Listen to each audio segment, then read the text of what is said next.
Great. Thanks, everybody, for coming tonight. I know it might be difficult to hear way back there, but we have a microphone set up that as we get comments that you want to hear, we might have people use that. But let's start off by opening the hearing. This is the Thursday, July 13th, 2017 Scituate Planning Board hearing. We have a posted agenda, and we have a second on the agenda. I second the agenda. All those in favor? Aye. So the hearing, the meeting is officially open here. This is the public hearing for the residential cluster special permit for what used to be known as the Proving Grounds and is now called Seaside at Situate. We have quite an agenda tonight. We have an agenda that we've allotted 2 hours for the initial hearing tonight. Let me just make a few sort of opening comments and a couple of points of order, and then we're going to turn it over to the proponent here. As we said, we've received a request for a special permit for the residential cluster district at Seaside at Scituate. Tonight is a joint hearing of the Scituate Planning Board and the Scituate Conservation Commission. So we had members of the Planning Board here and members of the Conservation Commission to my left and down the table there. The joint hearing has a couple of objectives. One is to facilitate the sort of the continuation of what the Conservation Commission has already started on wetlands.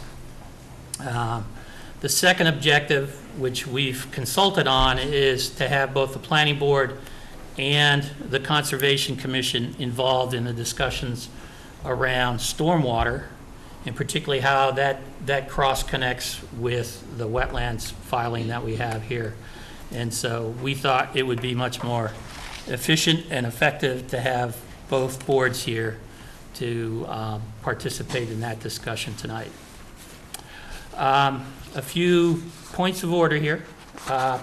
One is that we'd like to try to keep the back door closed if we can, and it looks like we've been able to do that.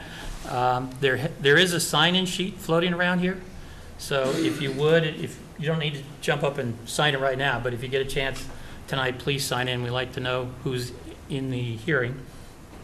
It is difficult to hear in here, so please refrain from having side conversations with your neighbors.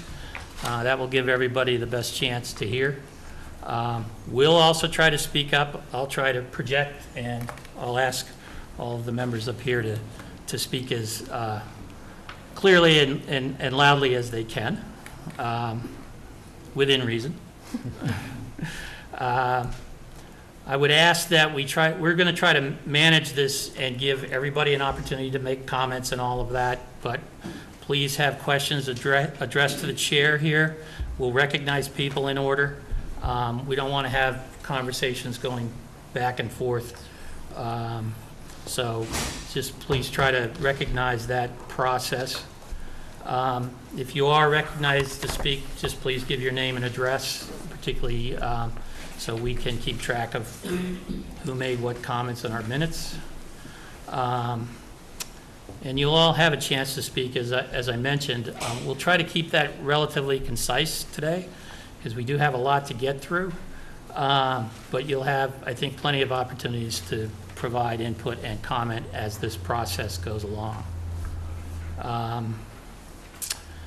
Also, written comments. Planning Board has received written comments, both from the departments in town. We've received comments from Traffic Rules and Regulations, the Acting Building Commissioner, 3 sets of comments from the Conservation Agent, a comment from the Board of Health Agent, Police Department, Fire Department, the DPW Sewer Division, the DPW Water Division, and the DPW Engineering Division. All those comments have been received. Our process will be to provide those comments to, I believe we're providing it to your legal sort of support here, so everything will be going through you, Bill. We also have comments received from the public We have a set of comments that was received from the Proving Ground group on June 21st, and a comment received today from William Jacobucci. Hopefully I didn't butcher that name too badly. So those are the comments we have so far. If you wish to make written comments, please submit them to the planning department, where we'll keep track of all the comments that have been provided to date. One other thing, I would ask that communications between the board and the proponent, if you would keep that directly to the planning office or to the chair. We just want to try to keep everything managed that way. So let me do one other thing. This is a relatively new process. I don't believe we've ever done a residential cluster district development permit before. And I thought it would be helpful for just everybody to hear kind of the primary purpose of a residential cluster subdivision or district, if you will. And this is written into our town bylaws. And so if you'll bear with me for just, I'll keep it brief, but I think it's important just to hear what the objectives are of this particular, of permitting this particular use. The way the bylaws read, it's to encourage the more efficient use of land in harmony with its natural features. It's to encourage creativity in the design of developments through a carefully controlled process. It's to encourage a less sprawling form of development, a shorter network of streets and utilities, more economic development of land with less consumption of open space. It's to permanently preserve natural topography and wooded areas with developed areas to preserve usable open space and recreation facilities close to home. It's to encourage the creation of affordable housing and to provide an efficient procedure to ensure appropriate high-quality design and site planning, and to enhance the neighborhoods in which they occur and in the town as a whole. So that's a lot. I think it's very ambitious, and it's the set of guidelines that we'll use on an overarching basis as we go forward. It's very consistent, I think, with our master plan goal for land use and growth management, which is to guide residential and commercial growth in order to preserve the town's inherent character, protect sensitive environmental and cultural resources, and avoid overburdening the town's infrastructure and services, and provide balance between multiple land uses. So I think all those things are going to work together, and we're going to have an opportunity to hear how the proponent is really proposing to balance all of those things, and those will be our sort of our guiding lights as we go through this. Tonight, what we'll do is we'll start out with a presentation from the proponents here, and I would ask you to let them have the floor and make their full presentation. We'll follow that up with the opportunity for the boards to make some comments and ask some initial questions. I know we have a lot to get through, and we'll try to keep that relatively brief. We'll also provide the public some opportunity to provide input as well. We'll then move on to what is really, I think, the continuation of the wetlands hearing, and we'll turn things over to Frank and company. And when we get through that, we'll then take on the issue of stormwater. So that's where we are tonight. Let me make sure I've done all my housekeeping things here. One other thing, if I can ask you, it looks like you're going to do a presentation up here, so we would like to get copies of whatever you present here. And I think that's it.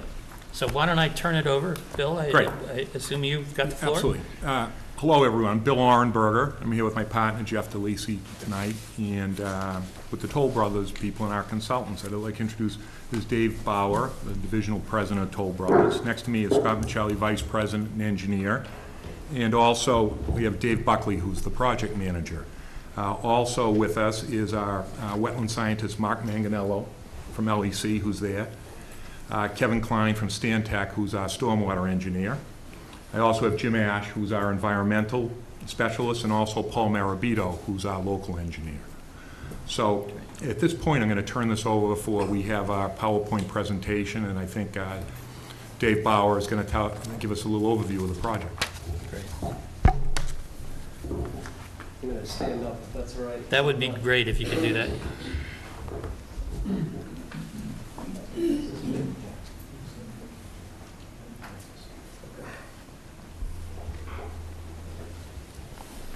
Hi, everybody. My name is Dave Bauer. I'm the division president for Toll Brothers, Massachusetts. Been with the company for 13 years. I'm a resident of Western Massachusetts. When I'm on the South Shore, I usually have to say in the National New Hampshire area. To a lot of folks that don't know where that is. But our company, if you haven't heard of us, we're a national home builder, public company. We actually marked our 50th anniversary as a company this year. And we have over 30 years experience in Massachusetts. Excuse me, Yes. can you talk louder? Sure. Or just put the mic closer. Okay. It's not- That's Is that better. Yeah, much better. Okay, sorry.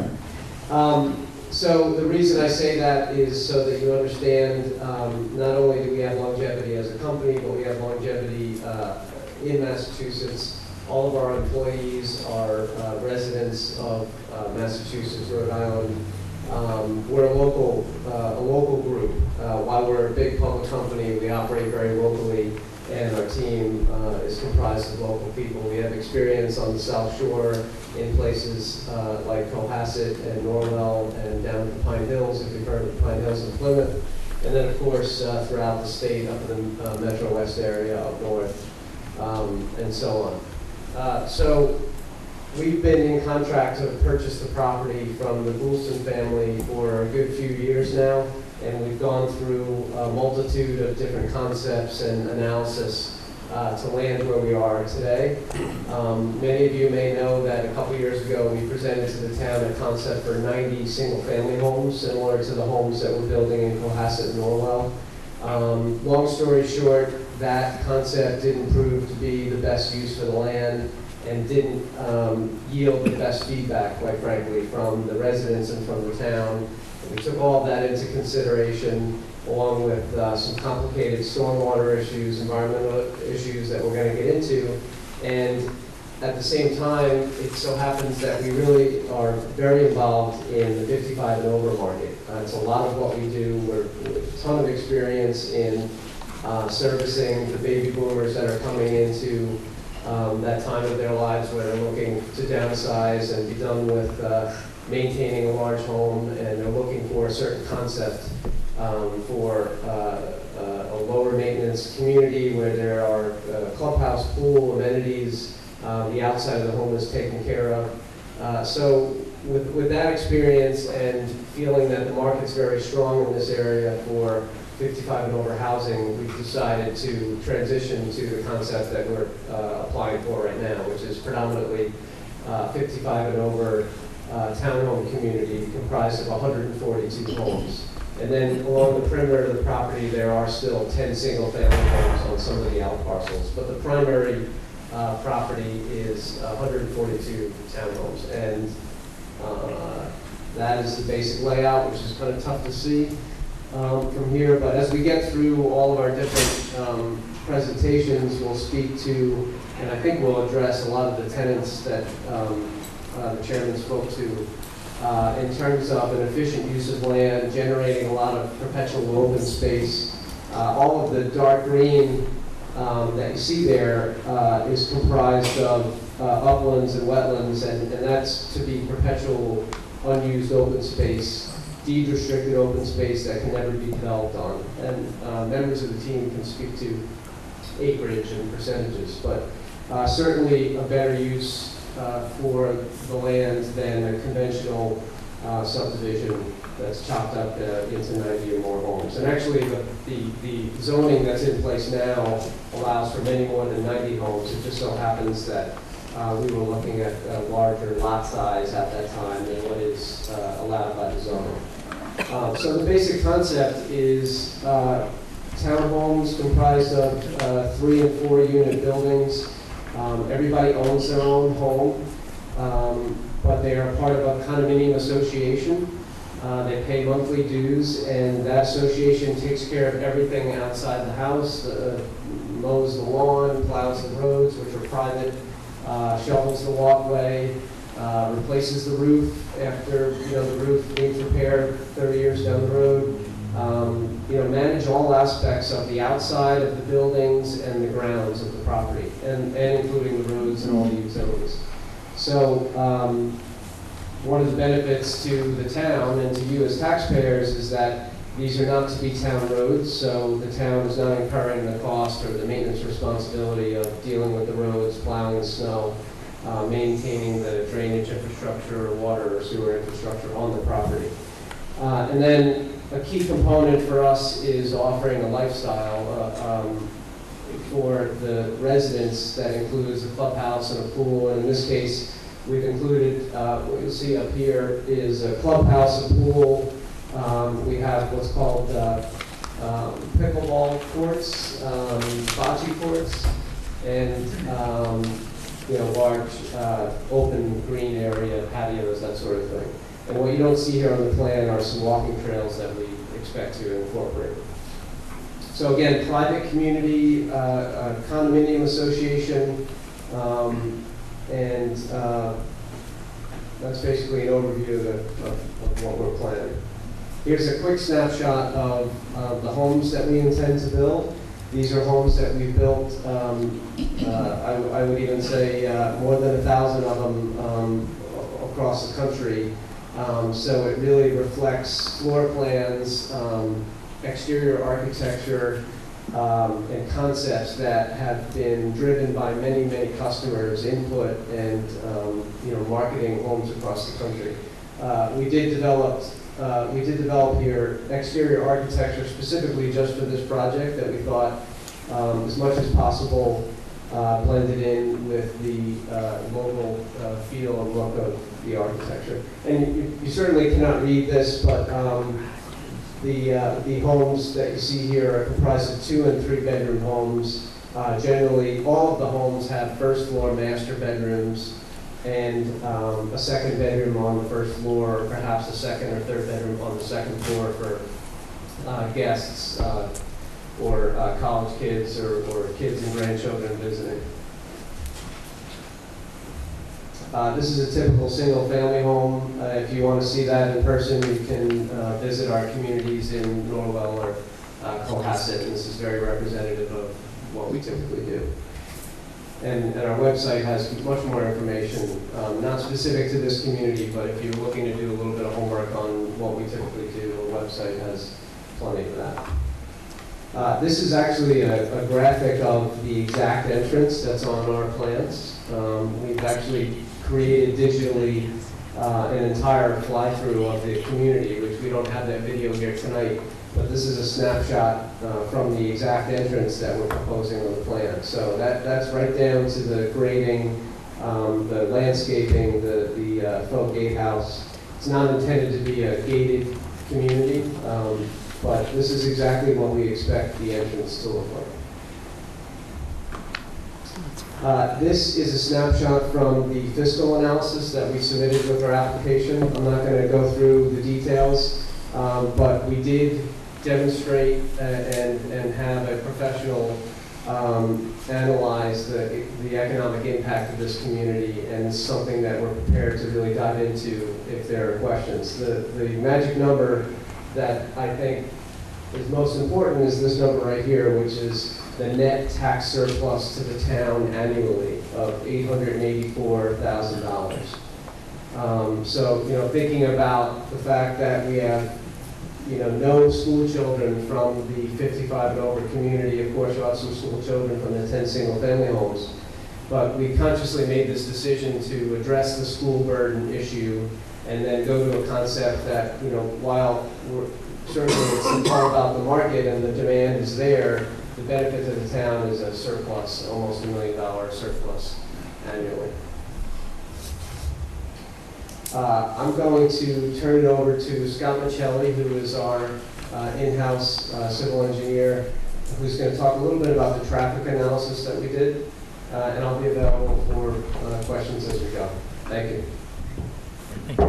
Could I ask one favor? The first slide you had, which was the development surrounded by the neighborhoods, is there a sheet you can give us that shows us that? It's in here. No, It's not in color. It's not. It's not like, whoop, go back. That one. Can we get that? Oh, sure. Yeah. Meaning the plan sets that we submitted are just black and white grading engineered plans.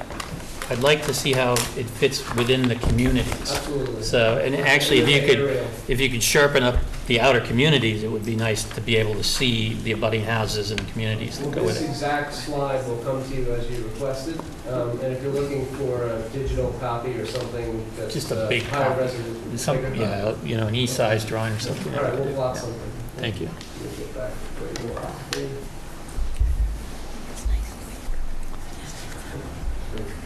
Again, for the record, my name is Scott Michelli. I'm a land development manager and engineer with Toll Brothers. We contracted McMahon Associates, a reputable traffic engineering firm located in Massachusetts, to prepare a traffic study that we submitted with our planning board application. This is just a quick overview of the intersections that were analyzed as part of that study. We don't have our traffic study, our traffic engineer here tonight. We're happy to, if the board would like, at a future planning board meeting, happy to bring them to answer any specific questions. Just to comment on that, we will address these issues as we go. We're not prepared to go through traffic Sure. comments tonight, so. Yeah, so I just wanted a brief overview. That's, we did do a traffic study. We'll be able to answer any specific questions in the future. We'll bring our traffic engineer to this. One of the Excuse me, can you advantages. keep the mic up, please? Sure. One of the advantages that we can get into with traffic is that the over 55 developments actually are much less intense than single family. You know, single family developments, most everyone in single family development, they're all working. The peak morning and peak afternoon entering and exiting the community are much higher than the over 55. The over 55 communities, you have a number of people that are retired, you have a number of people that have flexible working hours and are coming in and out of the development at different hours. And you have active adults that are working from home. So this concept actually, compared to your traditional single-family development, is a much less traffic burden on the neighboring areas. So, with that being said, I'm going to turn it over to Mark Manganiello, our wetland scientist.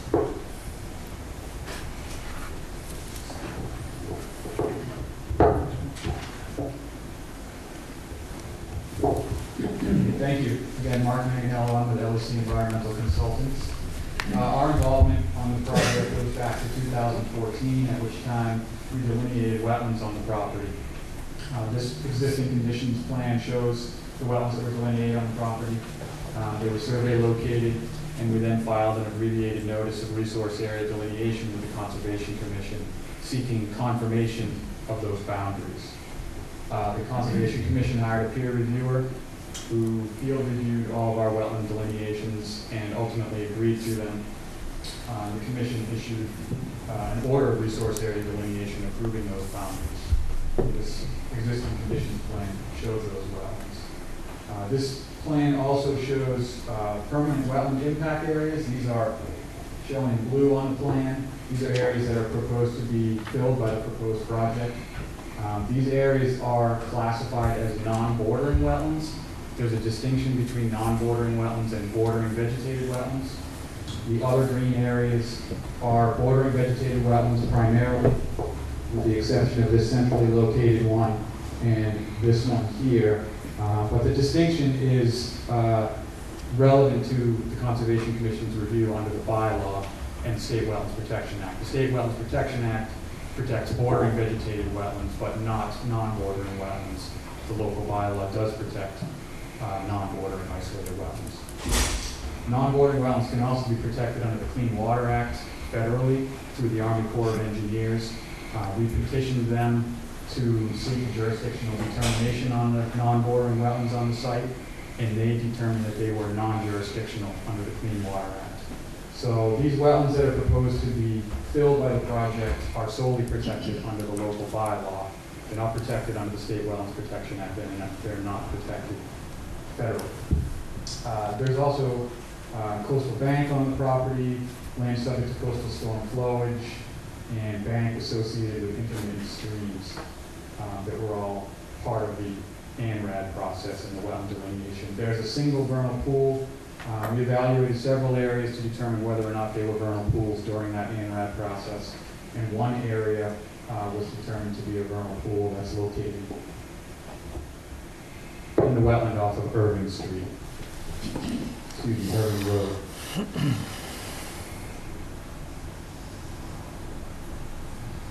So this graphic shows the proposed project overlaid with the wetlands highlighted, and the wetlands that are proposed to be filled are shown in red, and the wetlands that will remain undisturbed are in green. As you can see, the project's been consolidated as much as possible to avoid the wetlands and the 50-foot buffer zone to the wetlands, which is protected under the local bylaw. It's primarily within upland areas that are non-jurisdictional, but there is some wetland disturbance proposed. There's these isolated wetlands that are proposed to be filled. They total about 7,350 square feet. As mitigation for that, we've proposed a 15,000 square foot wetland replication area that's located down here where there's an existing old roadway from the historic industrial use on the property, so that roadway would be removed and we'll recreate a wetland there. There's a small amount of work in the 50-foot buffer zone in the vicinity of this wetland up here. That totals about 25,000 square feet. As mitigation for that, we're proposing 70,000 square feet of buffer zone restoration in the vicinity of the old industrial buildings here. So wherever there are wetland impacts, we've mitigated for them at least at a 2-to-1 ratio, if not more. There's some additional temporary disturbance associated with a utility crossing that will cross this wetland here, and another small temporary disturbance for soil remediation activities, but those are temporary disturbances and we're proposing to restore them in place. So overall, the project's been designed to comply with the State Wetlands Protection Act and the local bylaw. And if there are any questions about the wetlands issues, we'd be certainly happy to answer them. Thank you. And that's our overview of the project as a whole. So at this point, we'll turn it over to the Great. board. Thank you. You're welcome. And thank you all for the presentation. At this point, what I'd like to do is just give my fellow board members an opportunity to make any comments or ask any sort of general questions or specific questions at that point. We'll try to keep it to 5 minutes a person or so, just to try to keep things moving along a little bit. We'll have plenty of time to get into greater detail, I think. So why don't we start with Ben? Hi. And one other thing, Frank, just you've been through this before, but if you would also like to ask questions, I thought I'd go through the planning board first and then I think that makes sense. turn it over to you. Sure. Okay. Thank you. So one thing in reviewing which the chairman pointed out today in the residential cluster district. No problem. Can you hear me? One thing that is pretty prominent in section 500 of the zoning bylaws, which is the special district zone. Section 510 is the residential cluster district. In the purpose, which Chairman Pritchard read through earlier today, there's a number of kind of pointed features that this zoning district is set to accomplish. I understand the general concept of the project and the proposed site, but I would kind of like to hear almost an explanation of how this proposed project actually addresses the specific purposes set out in section 510.1 of the zoning bylaw. For instance, how is it a more economical development of land with less consumption of open space? So I guess what I'm looking for is more of a general explanation of how this proposed project is accomplishing these specific purposes. Okay. Would you like to address that? Yeah, we can address anything you want. But That may be a long conversation. yeah, it's a very long conversation, Yeah. and so I don't know if you want to get off the storm. No, why don't we put a check mark next to that one and say we're going to come back to that, okay? But I think it's a very valid request, and it would be good to walk through it and say, what were the alternatives, and how does this really meet these Sure. these The one thing I objectives? could recommend, if you, not to say it's, we can give a quick synopsis of this, but at a future meeting, we're prepared to actually have some graphics pertaining to this, because one of the things you'd find is that in a conventional subdivision, at 10,000 square feet, there's many, many homes, and at the basis of that, it would sacrifice virtually an enormous amount of open space that this provides. But I think a pitch is worth 100 words. Right. I do think it would be a longer conversation than Right. maybe we want to spend tonight. Um, So I'll check mark that. We'll come back to it at the next. Sure. And then that brings me to the next kind of general question, which has to do with the purpose of this one, could be answered, Sure. I think, more quickly. So in talking about the preservation of open space, I was just curious if you could put together like a graphic that shows maybe aside from the wetland resource areas and the mitigation areas, where exactly is the open space that's going to be preserved? Certainly.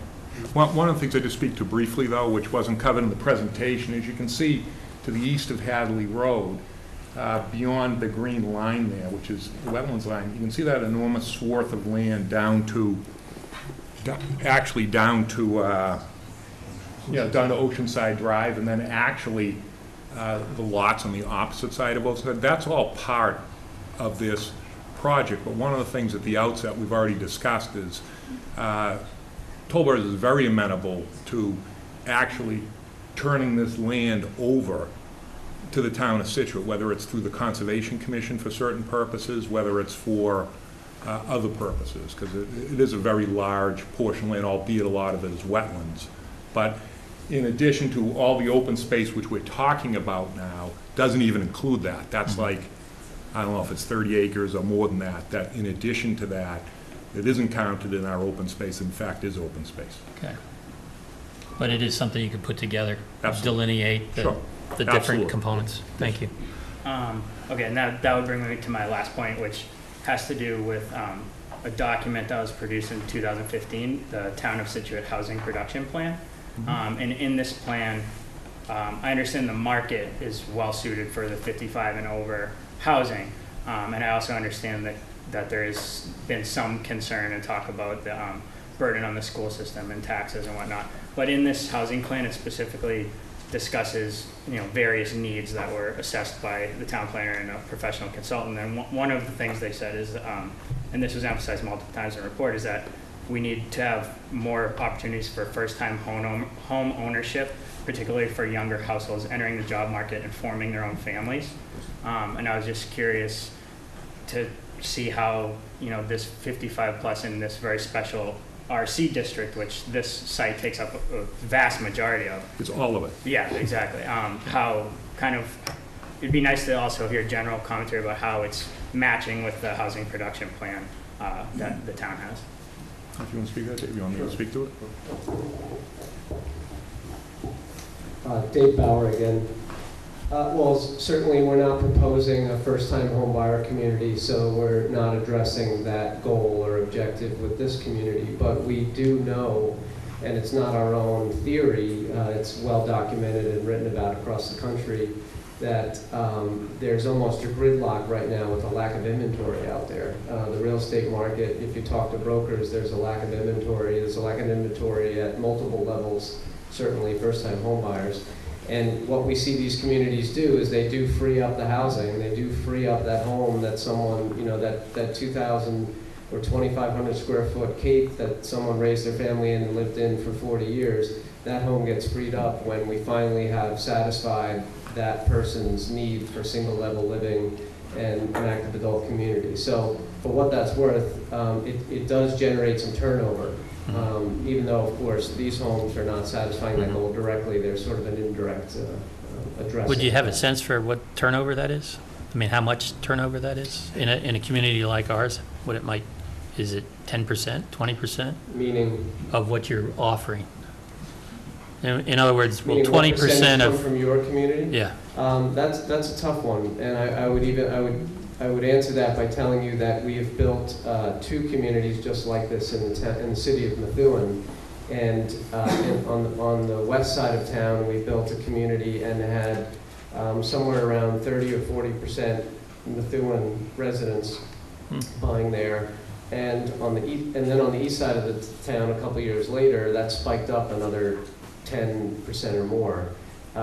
And we were all scratching our heads at that. So it really is hard to predict whether or not there'll be a lot of demand from the community itself. I can tell you we've been getting a lot of phone calls from the town, but it really is something that we aren't sure about until we open the doors. good. Okay. Thanks, Ben. I got notes on. We can check in later. Make sure we got the list. I too, as I had stated at a selectmen's meeting, have concerns about 55 and older housing. And I concur with Ben in terms of first-time homebuyers, that often they're dual income, no children, they have the first child, and they're out of there. So there is a certain amount of churning. I also have concerns about, and we're not going to get into it now, the architecture of all of this, the sameness of it all, of nothing more than driveways, garages, and a front door. There is no, we want you all to be creative. And what I saw this evening is not. You all have an opportunity here that not too many people have to create something hopefully wonderful. A village to serve, hopefully, first-time buyers, hopefully elders. These are things that need to be considered. There is, again, a real opportunity to make this wonderful rather than cookie cutter that you're doing here, in Methuen or wherever. Situate is a very, very unique community of eclectic houses. We do have some 40Bs, and they're made up of nothing but driveways, garages, and front doors. So that is my thought on all of this. And again, I understand your rationale in terms of 55 and older. I dislike it. I find it to be discriminatory, even though it has never been adjudicated. I have a problem, but that does not mean that I will not keep an open mind as far as this project is concerned. I would just like to see you further the creativity for this development. Thank you. Great. Richard? Yeah, I'd like to just, I know we're not going to get into it tonight, but just to kind of add on to what Ann said, I agree with her. I think there's some new urbanism principles architecturally that could be, done here. And that even with the garage doors themselves, the materials could be used to lessen their impact. And that's something that just on the few proposals or the preliminary that I saw, I agree with Ann, is that it did seem kind of, to use her term, cookie cutter or same, and that this could be done much more appropriately for maybe the level of architecture for Scituate. But that aside, I'd like to have, I'm not sure who to address it to, but can someone give me like kind of a brief background of the usage of the site? I mean, I know a little bit about it. And just some of the environmental cleanup that's already been done. I mean, kind of summarize it I don't know if that's possible to summarize it quickly. For instance, I was walking the site today, I walked all around, and on the east side of Hatherley, there's concrete that looks like an old road or something that was there, and I was trying to figure out what that was. Was it used for the Army? So does someone have kind of a real quick overview background and what's been done right now for the cleanup, or where does that stand? I'll hand this over to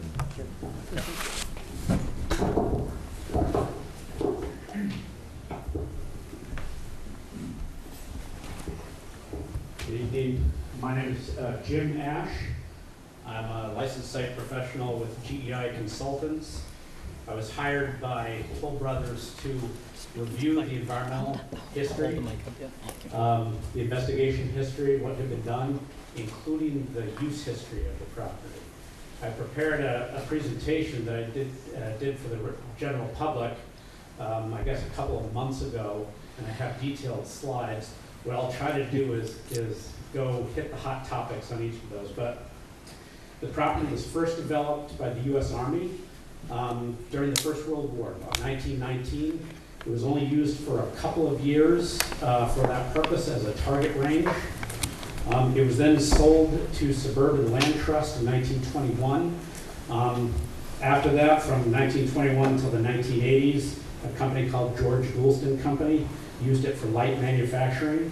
One of the elements of that was using what's called white oil. They manufactured white oil that's used in the production of fabrics. It's the material that was added to the fabric to help lubricate it during the looming process. Between 1927 and 1976, the property was also used for several shortwave radio stations. It's currently vacant. It was first reported to Mass DEP in 2004, and Mass DEP actually played a role in the initial investigation of the property. They went out and did a site inspection, that sort of thing, hired the consultant who did some of the initial evaluation at the time. I think that there have been 5 field investigations conducted at the property from 2004 to 2011. Based on those investigations, there were in fact some remediation done at the property. I don't think I'll point out at this time, but I could go into detail about that. There was a drum disposal area. There were a few areas where white oil had been released. They excavated those. The property was closed under the regulations in 2011, so enough information was collected to justify closure under the Massachusetts law at the time. When Toll Brothers became interested in the property, they hired yet another consultant to come out and essentially do something similar to what I did. They reviewed all the historical reports that had been done, all the sampling that had been conducted, and went out and did some more sampling in addition to even after closure. They found conditions that were similar to what had been encountered at closure and recommended that a few locations also be excavated prior to development. And that's currently part of the plan of Toll Brothers, is to address those residual locations prior to the redevelopment of the property. Okay. I should point out that we just received a copy of the Phase 2 report. So we're going to ask our consultants to take a full look at that.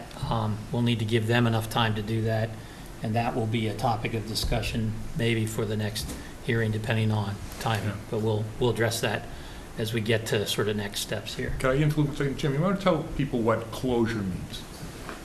So under state law, anytime contaminants are encountered at a property, there is a process for evaluating where they came from, where they've been come to be located is the term of art, and you do risk assessment, you evaluate what's necessary to remediate that contamination.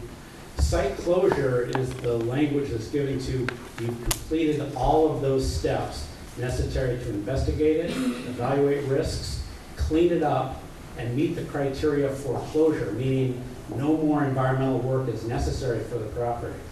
And their target at the time was to make it suitable for residential use. So they met that criteria. There's been a document filed that documents that regulatory closure. Thank you. Great. That was very helpful. Yeah. Thank you for that. And I don't know if we want to, there were some comments that Mr. Vogel had made about just sort of the layout.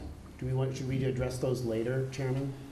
Yeah, I think that would be helpful. Let's just get Okay. these comments, and then we'll address that as the next step. I think you have copies of all Yes, of we the do. comments Yeah. that have been Yeah. filed. so- Yeah, I just had, like I said, just in general, just some concerns about some of the road layout, some of the curbing, and just like I said, some of the materials and design aesthetics. That was the main thing. I would say we could discuss some of that as part of the stormwater discussion because Okay. it would obviously affect the stormwater design, so. Okay, thank you. Yeah, I want to just add to what Ben was talking about, because my concern is how does this fit into the bylaw? I think the bylaw gives you there's a tremendous opportunity to the town if the bylaw is followed, and the rationale for creating the development is consistent with the bylaw. And I think you guys have got the opportunity to do that, and I guess I'm going to be looking to see how that happens. I'm also concerned with the traffic flow within this community. And how does it integrate to the community, the greater community that surrounds it? Because I'm concerned that I don't want to see a separate little island put in the middle of the neighborhood. So I think from that standpoint, but I think at least at this point, that's where I'm headed and what I need to be looking at. Great.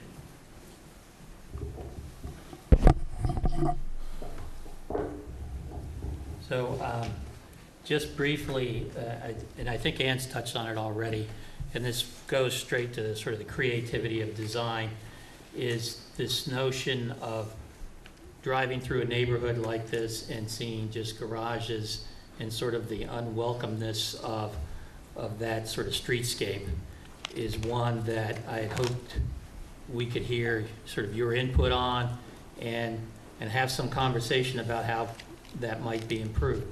The challenge we have here is that you've already done a lot of design work, stormwater design, site layout design, but there's some fundamental issues that I think we're going to want to talk about, and we'll hold those for the stormwater discussion.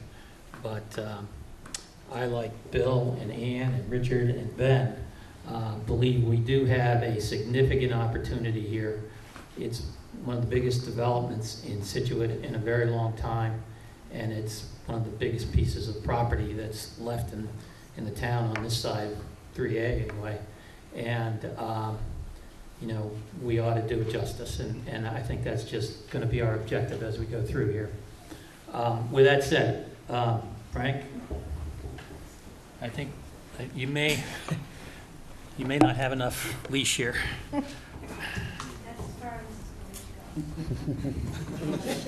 Maybe you just have to shout. Lean over, Frank. Yeah. You need longer arms. Thank you.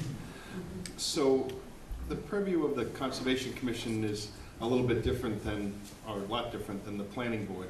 In my email to Chairman Pritchard, the Planning Board is really doing the heavy lifting on the review of this project. The Conservation Commission will be looking at issues regarding the Wetlands Protection Act, trying to preserve as much of the environment. And we have the pieces of wetlands, both bordering vegetated and the isolated wetlands. Just for the record, Frank, we consider that heavy lifting too. We have already gone through the process of delineating all these wetlands and determining what these wetlands consist of. That was in a process a year and a half or so ago, and that was done with a consultant at the time that reviewed all that work. We have a couple of small issues still to resolve with that. It's called an ANRAD or an ORAD, and that was already approved. There's a discussion a little bit about the Vernal Pool and whether we have exactly all the parameters of that Vernal Pool. It's been flagged and marked, and I know there's conversation between our agent and Toll Brothers consultant, but there may be a little bit of refining or marking of that still to do. And then there's an intermittent stream and some work around that, and just, again, working out a few of the details. But in large, we've determined where all these wetland pieces are. The large piece for us is that there's a number of isolated wetlands that the applicants propose to replicate elsewhere on the property, and whether we feel that that's a positive way to develop this piece. Most of these small isolated wetlands more than likely man-made, either during construction of the proving grounds or the radio station, or even test holes when other people were considering purchasing the property. And so the commission as a whole, discussing this, have a strong feeling that maybe those pieces could be eliminated as long as there was sufficient mitigation and protection that was afforded by the applicant to do that. We're still in the process of evaluating that, but we'd certainly be looking at that as to consider part of this project. So that's sort of where we're at with this. The reason that we're sort of having a joint meeting with regard to the stormwater is because in addition to the wetlands areas that are saved and the open space that's done, there's going to be a number of detention areas or storage areas on the property for runoff water. And it's our thought that if those areas were also treated in a natural way, that they could further enhance that property land and give some additional habitat that's being lost through the construction of the homes and roads on the site. So that would be a piece that we'd like to have certain input in, and working with the planning board to attain that. Great. I might suggest, given that it's almost 8 o'clock, that maybe we could go into the wetlands piece of it, and the rest of your board, if they have other comments, they could take it up or present it at that time, just to try to keep things on track. No, I think that's, we've already had Okay. 2 open meetings, so I Good. think everybody's pretty much had their opportunity. If you could, Mark Manganello just wanted to just expand a little on, since our last conservation meeting, the interaction he's had with the town's consulting engineers, and just tell you where we are, kind of as a prelude to our next scheduled conservation meeting, if that's okay. Sure.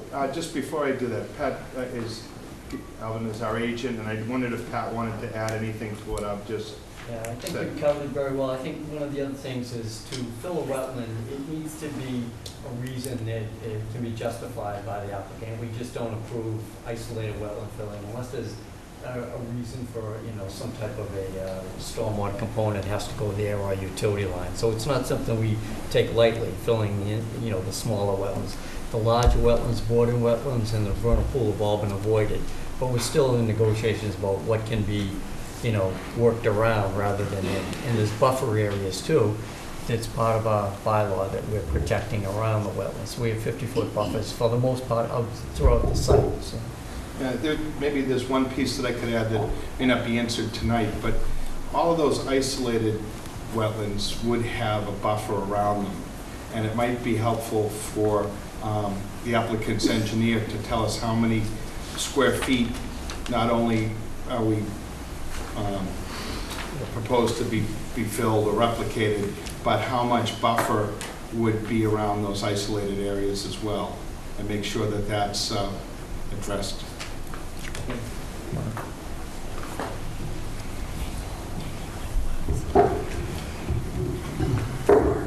Thank you. Just to respond to the last comment about the buffer, we can certainly do that in the other graphic that provides a square footage around those wetlands. Thank you. Since the last hearing, a few things have happened.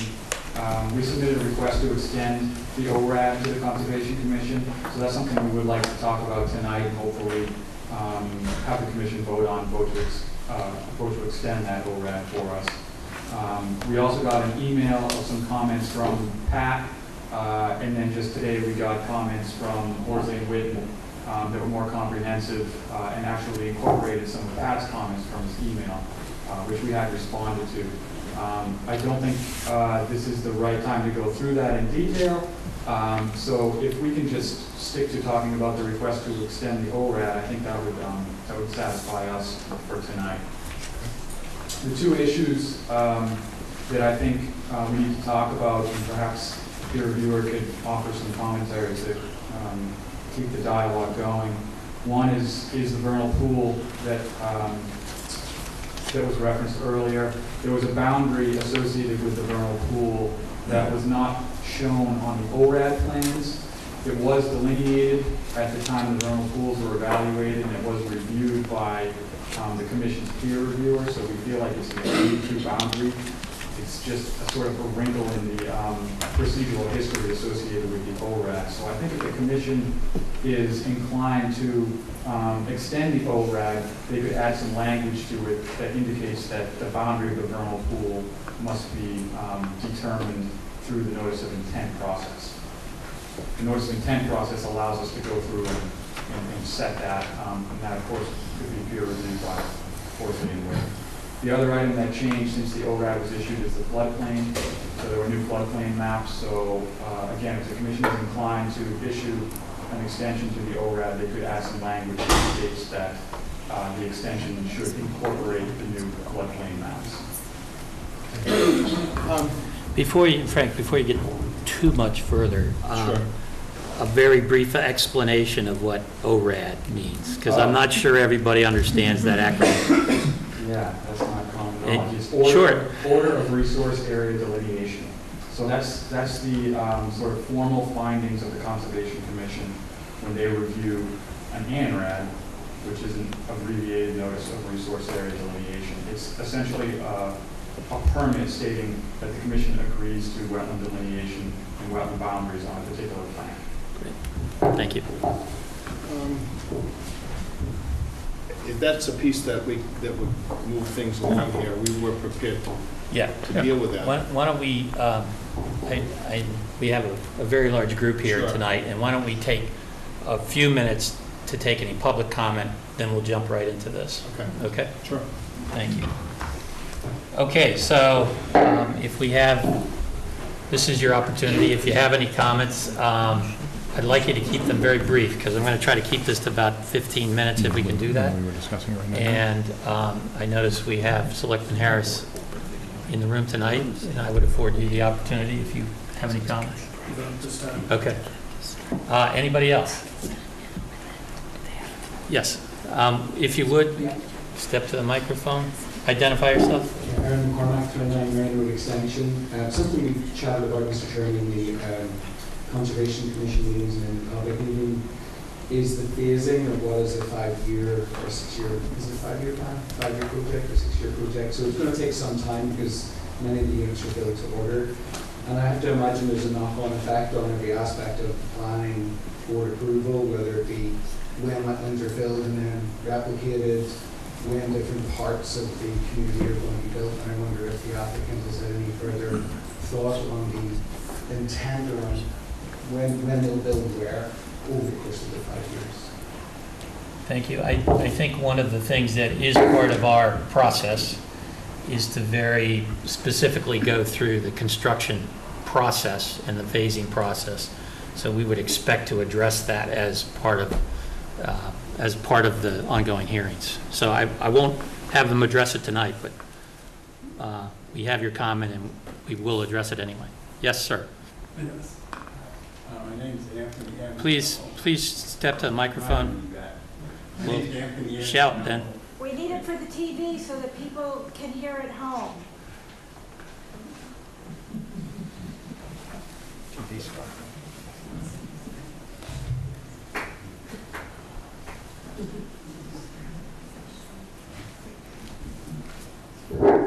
Anthony Antonello, and I'm a registered professional engineer in the Commonwealth of Massachusetts. I'm also the former DPW director, and I just want the... Can you put it closer to your mouth? They can't hear you in back. It's So on. just hold it up to your mouth. Yeah, and There you go. I would like it's probably not the appropriate time, but I would like the developer to know that I have appealed to both EPA and DEP the sewer connection permit for this project. I think that as most of you probably don't know, the existing wastewater treatment plant is at 80% capacity right now. And also, the town's policy for connecting to the sewer system in the town says that the sewer system has to abut the piece of property. The sewer system does not abut this piece of property. the treatment plant 80% capacity, and you also are in the process of building a new discharge. So I have gone to EPA or DEP and appealed this project. I just want the developer to know that. Thank you. Thank you. Any other comments? Yes.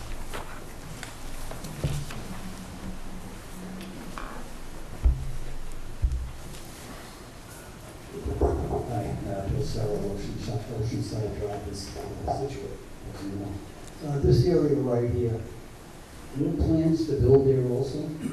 This area? It sounded to me none. like you do. Nope. Because that fills totally with water during the storms, and, you know, if you're building there, there's a lot of water that has to go somewhere else. No, there's no plans. As said earlier, that's something we're in discussion with the town to actually turn over to the town as open space. Okay, so this whole area has nothing in it? No, correct. Staying where Yep. it is? Okay, thank you. Thank you. Yes. My name is Mike Davis, and I live directly next to the last house on Hadley Road before the proving grounds. I've been there for 50 years. You mentioned that it was going to have no impact, the streets with plowing and all that. Is it considered private property? Is what considered private property? Say it again? Is what considered Is private? the entire area private property once it's developed, as far as Yes. people driving through, et cetera? Correct. Excuse me. Okay. So just addressing the comment that was made about the cookie cutter piece, if it's private property, I think it should blend in, but yet it's private property. Correct. So I'm kind of confused with what our goal is. And the next question, I guess, would be, we were originally at 90, and now we're at 125? 42. So the number is considerably larger. I guess what's to prevent us to go to 200? And why did we go to the higher number? Just to answer the question on the 200, because under the special permit procedure, the boards are going to approve an exact number of homes. That's the answer to that one. So that can't be increased. The other aspect that I think Dave Bauer, which he can speak for himself about, is the changing the concept, but actually the number of bedrooms in this project is less than what the 90 home bedroom count was. But yet there'll be actually more buildings. Correct. Yes. Thank you. Anybody else? Can I elaborate on that? Sure.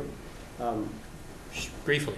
Yeah, well, what I would add is that we could propose many more units than this, but our architecture, the layout of the home, the size of the home, the number of garage bays, the layout of the front door, these are all things that are driven by, again, many, many experiences and many, many successes and some failures when the market has told us they reject one-car garage units, or they told us that they reject the front door being right on top of the street. So with regards to what you see here, it's reflective of our marketing background and our experience in the business.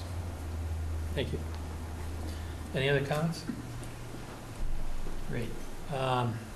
Why don't we move on to try to address the wetlands issue, if we could, and then we'll hopefully have enough time to really dive into stormwater after that. Should I get the mic back? Yeah, that would probably be a good idea.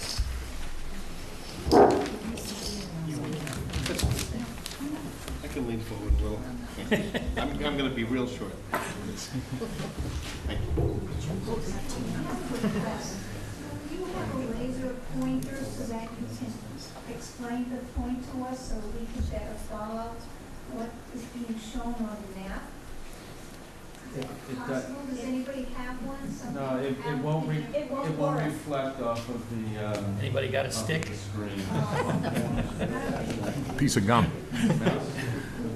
Or just a tall person? The mouse will work. So if you look at the pointer off the Dave's screen, he'll try and follow along with you. Maybe before I go any further, just introduce a couple more folks that are here. I did say Pat Galvin is our agent, who's been reviewing this, and though Pat is retiring from the town of Situate. He's agreed to stay on and work with us through a lot of this project. I'm gonna say this now, Pat, so that you can't go. You can talk to him. The As long as the town, checks don't bounce. both planning and conservation, you've heard, have the firm of Horsley Witten as our consultant to review this project. And the folks that are doing that here tonight, Janet Bernardo and Amy Balla worked with us this evening, and they'll play a big role in reviewing this project and working with the town on this. So, Pat, maybe you could assist me on this piece with regard to the ORAD being continued or extended. If those two pieces are met, it seems like that would be a reasonable. Yeah, I think Mark is talking about extending it with the understanding that these other pieces would be taken care of. The other option would be to take care of those things and then extend it. And I've talked a bit with Amy about that, and I don't know, do you want to address this? Because I think it could be done either way, but I think we'd rather really have it extended as a completed ORAD rather than as a partial with pieces remaining to be done. Yeah, just to speak to that, Pat, through the chairman. Sure. Yeah, through the chairman is, an ORAD's an ORAD's an ORAD. So whatever the conditions are in the ORAD, if it was incomplete, to extend the ORAD, it also extends the things in that. So to say that otherwise, you're talking about creating a new ORAD. So by extending the existing ORAD, you leave those open, but in addition to that, as a belt and suspenders, what Mark suggested is through the NOI process, you address those two issues. So by extending the ORAD, in no manner are you dealing with those issues or completing those or saying that there's satisfaction of those. What we don't want to have here is that during this process that we run into a procedural conundrum.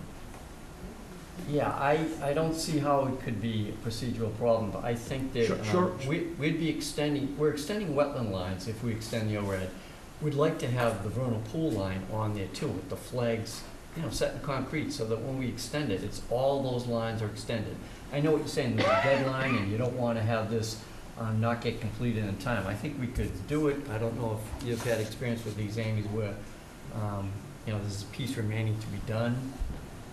I think Mark is correct that he walked it with our wetland person, and in the field, they agreed to things, but it never got put onto a plan, so it's an incomplete ORAD would be extended.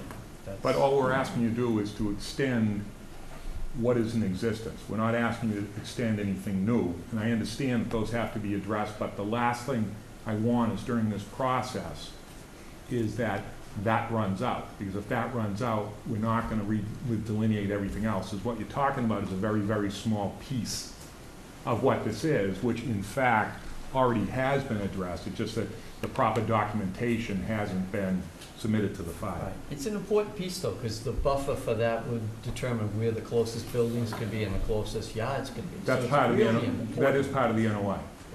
Well, that's the future NOI. I mean, right? That's the one we're doing right now. Right. So it does. I don't see the consistency of that. But the point which I'm saying is, you have an ORAD. The ORAD stands as it is. All we're asking is to extend the things that ORAD has, because during the course of this, if through some reason or another we get stretched toward this line, towards the deadline on this, I don't want to have an issue. And as we said in one of the recommendations in the report is that we deal with this, because we don't, it's already over 2 years ago, we started this process with the consulting engineers. Our engineers took direction on what is a better way. We had an entire different stormwater plan to this. Totally gone 180 degrees, spent hundreds of thousands of dollars and years putting this into effect. And I don't want, through some procedural issue, to upset all that. Yeah, I think it could be handled in August, a final change to this. We'd probably take Mark walking the site with Amy and just, looking at the flagged areas again. Amy, would you like to? Why don't you let the members weigh in? Yeah. Let the members. Yeah. I personally do not have a problem with extending the ORAD with the provision, they'll be very strict. That's my motion, that the floodplain map, the new one that's put down and the Vernal Pool boundaries are redone. That's just me personally, I don't know about the rest. I don't think the boundaries would be redone, they'd confirm the boundaries Correct. that were established earlier. Yeah, But Vernal, yes. then the boundaries have to be put on a plan, which I don't believe Correct. those flags Yeah, were. the documentation needs to be, As, excuse me, Amy Ball from Horsley Witten Group. As a point of clarification, I believe the boundary that we're discussing is not going over all of the wetland boundaries again, but rather simply looking at the boundary, I think it's wetland K up in the northwest corner. Somebody could move their, Can you put the that mouse? pointed towards that piece off Irving Road. That was one of two areas that the commission in the original ORAD had indicated there were vernal pool characteristics, and that the applicant was to go back and reassess them at the appropriate time of year. And when they did, with the commission's peer review consultant at the time, they found that that one area had a wetland that was characteristic of vernal pool. Mm-hmm. So that, I believe, is the boundary we're looking at, not all of the resources That's that correct. need to be reviewed. And I think the commission can handle this, however you wish. You could extend it now with the provision that these boundaries be shown on the notice of intent plans, and that the new FEMA maps are shown on the notice of intent plans, which they are. You do have until October. Okay. I believe it doesn't expire until sometime in October before it would need to be renewed. So I would leave that to commission's discretion. Thank you. can I say, Mark, are those two things already shown on our NOI plans? They are on the. They're already on the plans. They're not confirmed. Well, that would be part of the. That's part of the NOI I think process. that's what we're There are, suggesting. all that information is on the NOI plans. This isn't a matter of doing it, it's there. Excuse me, but if the current ORAD doesn't run out until October, is there really any reason that we can't get full confirmation that's gonna foul them up?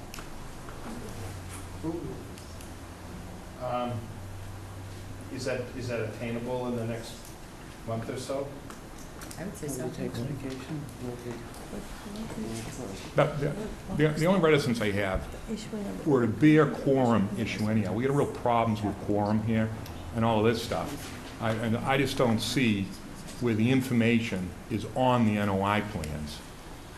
We can't get an order of conditions unless it's there. All we're asking to do is, I don't want all these other lines which we've designed everything based on moving because there's some procedural issue or there's a quorum, or all of a sudden the next meeting someone's there. If one of these members sitting here isn't at a meeting, we have to continue every single meeting until this same group is here. Yeah, I don't see any benefit. We have an existing ORAD, they want to extend it. The issues we've addressed and documented on both sides can be dealt with in building spacing in the plan in a notice of intent. I don't see how there's a benefit to waiting, where you can just create, a time conflict problem. That's my opinion. Lisa?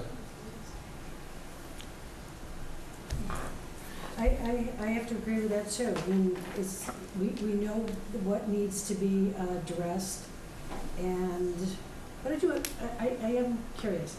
So, if you left the ORAD and didn't get it extended now, how is a quorum the concern? How's a quorum? Because what is happening now is any group of persons here, unless you meet, under our bylaw in the state law, if you miss one meeting, you're allowed to catch up with that. So we already have one member that is in that status. If we lose one other person, already Bill Schmidt, he's lost. He can't act on this, right? And so if you have a situation, considering there's going to be continued meetings, we're not going to hold any meetings unless everyone's here, because we lose one person, and then you get to the next, we're at a situation where you cannot get a vote. And so just for folks in the audience that still may be a little unsure about this, that when someone proposes to do a project, one of the first things that they'd really like to do is establish all the resource areas on the plan and get the commission to agree to that, so it's not debated at a later date. And so oftentimes, especially on larger projects, the first thing that takes place is this ANRAD, ORAD process where all the different wetlands resource areas are laid out on the plan, so that down the road, those pieces don't change. And that's makes it easier to move forward with this process. And that's really, no one's trying to change anything, move anything. All these pieces have been done. There's been public hearings for this process before. Many of you were here and got input about what the different wetlands areas were. There were some other areas that were considered potential vernal pools or areas. Those were all reviewed, and so we've gone through this whole process, and I'm inclined to agree that we could vote to continue this, acknowledging that we have these couple of pieces that have to be reestablished or marked out. So based on what you just said, Frank, if we were to agree to this extension, it doesn't put anything in jeopardy that we need to vote for or that has to be done. No, you still have to approve all the setbacks, all the boundaries, the whole final plan. So that doesn't change it? This really has nothing to do with the proposed project. This is just maintaining these wetlands lines and areas. And I hear, go ahead. Yeah, I was just going to say, I understand the concern that, if we don't have a quorum and you get past the October date, then you're back looking at wetland lines again, and we want to avoid that as much as you do. But if you look at the stormwater basin out there, the blue one, that's placed in a certain area, which may or may not be possible based on what the vernal pool line is. Vernal pool line may kick that back out. So we're going to be doing stormwater review, not knowing for sure that that's where that basin could be located. That's the only reason I would suggest, let's get the line, and then we wouldn't need to. But Mr. Chairman, the whole point is, that's in our notice of intent plans. It's exactly what we've been working on. It's exactly what we're going to be verified for.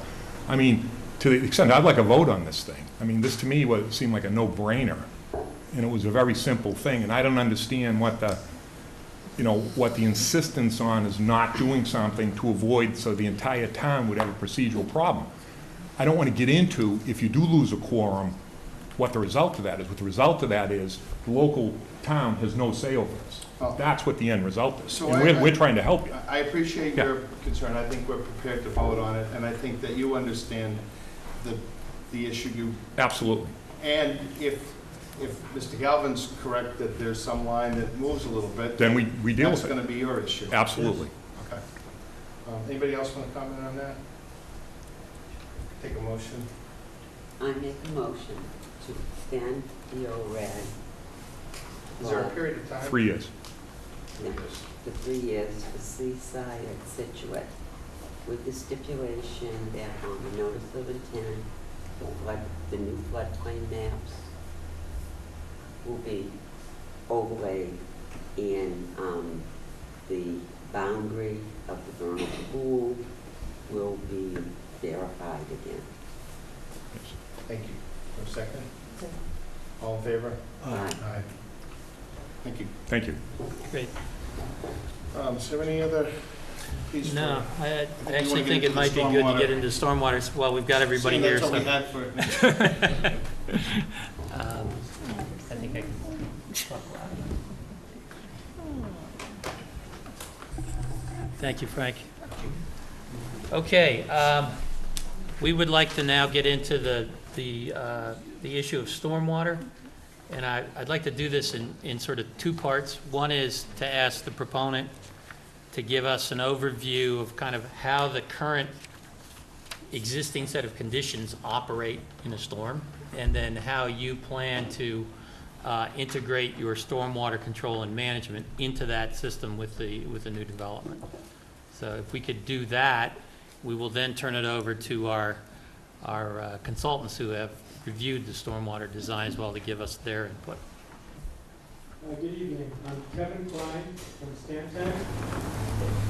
Looking at the stormwater, we get out here and we do mapping of the site, identification of the uses of the site, non-impervious area, types of vegetation, and determine based on the mapping and the topography, where stormwater flow is going. And separate the site into two halves, just to start it off, make it easy. The site west of Hatherley Road and the part east of Hatherley Road. East of Hatherley Road, right now, it's got remnants of some foundations, it's got a lot of impervious area, roadways that come right on through it. Flow essentially goes towards the east to the wetlands. That's what's there now. The topography on the east side ranges from a high of elevation 40 down to about elevation 14. And that's stopping me here. I didn't look at the parts that are wetland to the east of it that are not going to be altered and are just out there. So we just looked at that section of it to the east, and that is about 14 acres. We then look at the west section. And the west section is essentially mounded in the middle. The high point is right about here.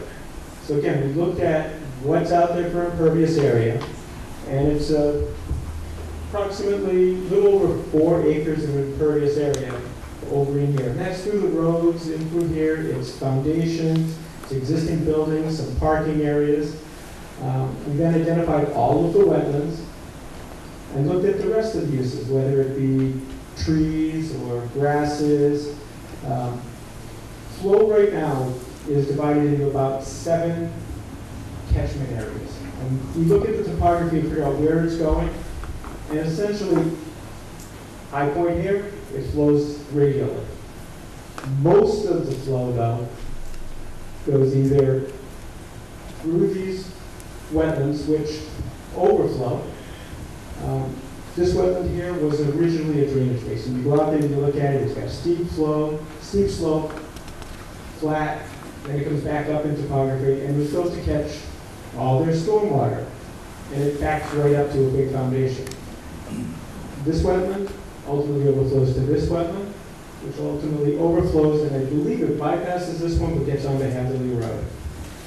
That portion of the site ultimately either recharges or flows towards Hatherley Road.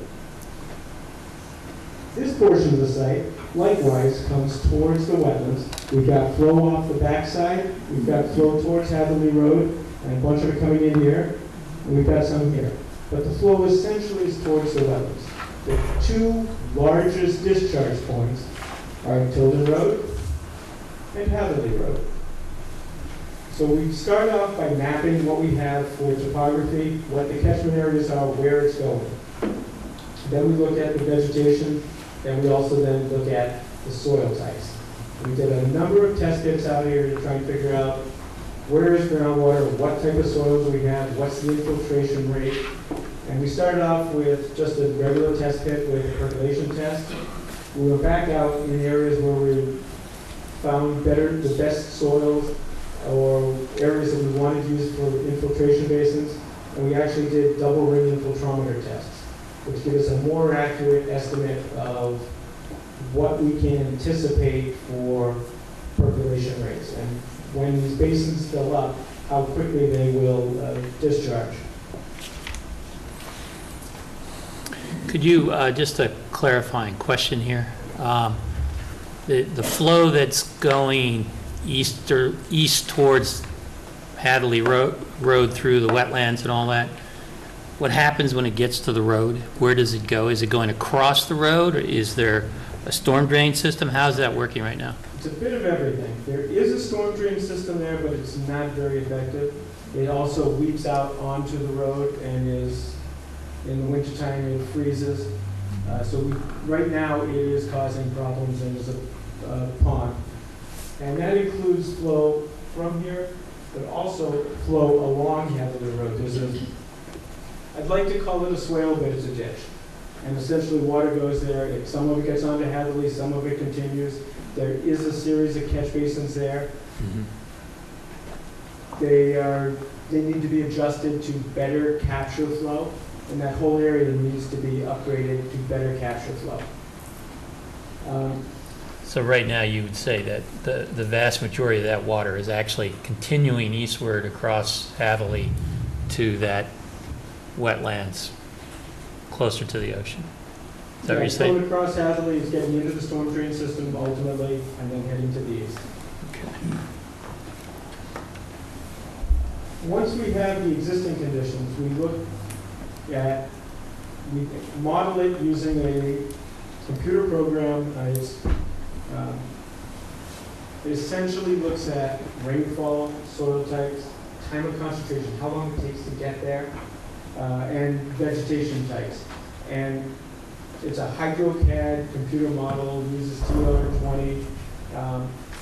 Essentially, it looks at a 2-year, 10-year, and 100-year type 3 storm using TP40, which is the state's requirement for rainfall events. So you look at it, a 2-year storm, which is 3.4 inches of rain, a 10-year storm, which is 4.7 inches of rain, and a 100-year storm, which is 7 inches of rain. So we do all of that for the existing conditions. In a 24-hour period. It's a type 3 24-hour storm. We then go to a proposed development. And in the proposed conditions, the Massachusetts stormwater policy says we cannot increase velocity leaving the site. Situate says we cannot increase velocity or volume leaving the site. So we have to go out here and decrease the velocity, basically slow it down, but also keep more of it, or the same amount, on our site. That's what the stormwater regulations require. Then we also have conservation. Because we have so much flow going to the wetlands now, we need to balance what we're doing, because we can't increase flow to the wetlands and have it leave the site, but we don't want to decrease it too much either, because that will cause a problem to the wetlands. Wetlands will start to dry up.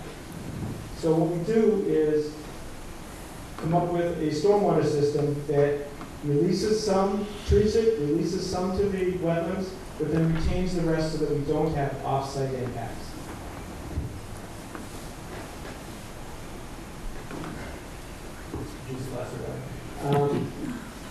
When we first started on this project about 2 years ago, we met with Horsley Witten, with Janet, and the original concept had, I think, 2 drainage basins. And she said, be better if you could get more, spread it out. And we said, yeah, that makes the most sense. Let's spread it out, get it in the ground in as wide a spread area as we can.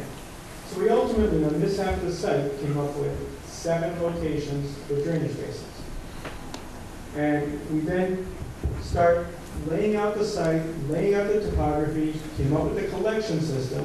Collection system's got standard deep sump catch basins, 2 manholes that ultimately discharge into the 7 stormwater basins. In designing the stormwater basins, we looked at the test pits that we did and the double ring infiltrometer testing. We then decided, at least for the beginning here to start this, we're going to be very conservative. And we selected an infiltration rate on these basins of 0.27 inches per hour, which is the infiltration rate for a silt loam. Very slow infiltration rate, lends itself to large basins.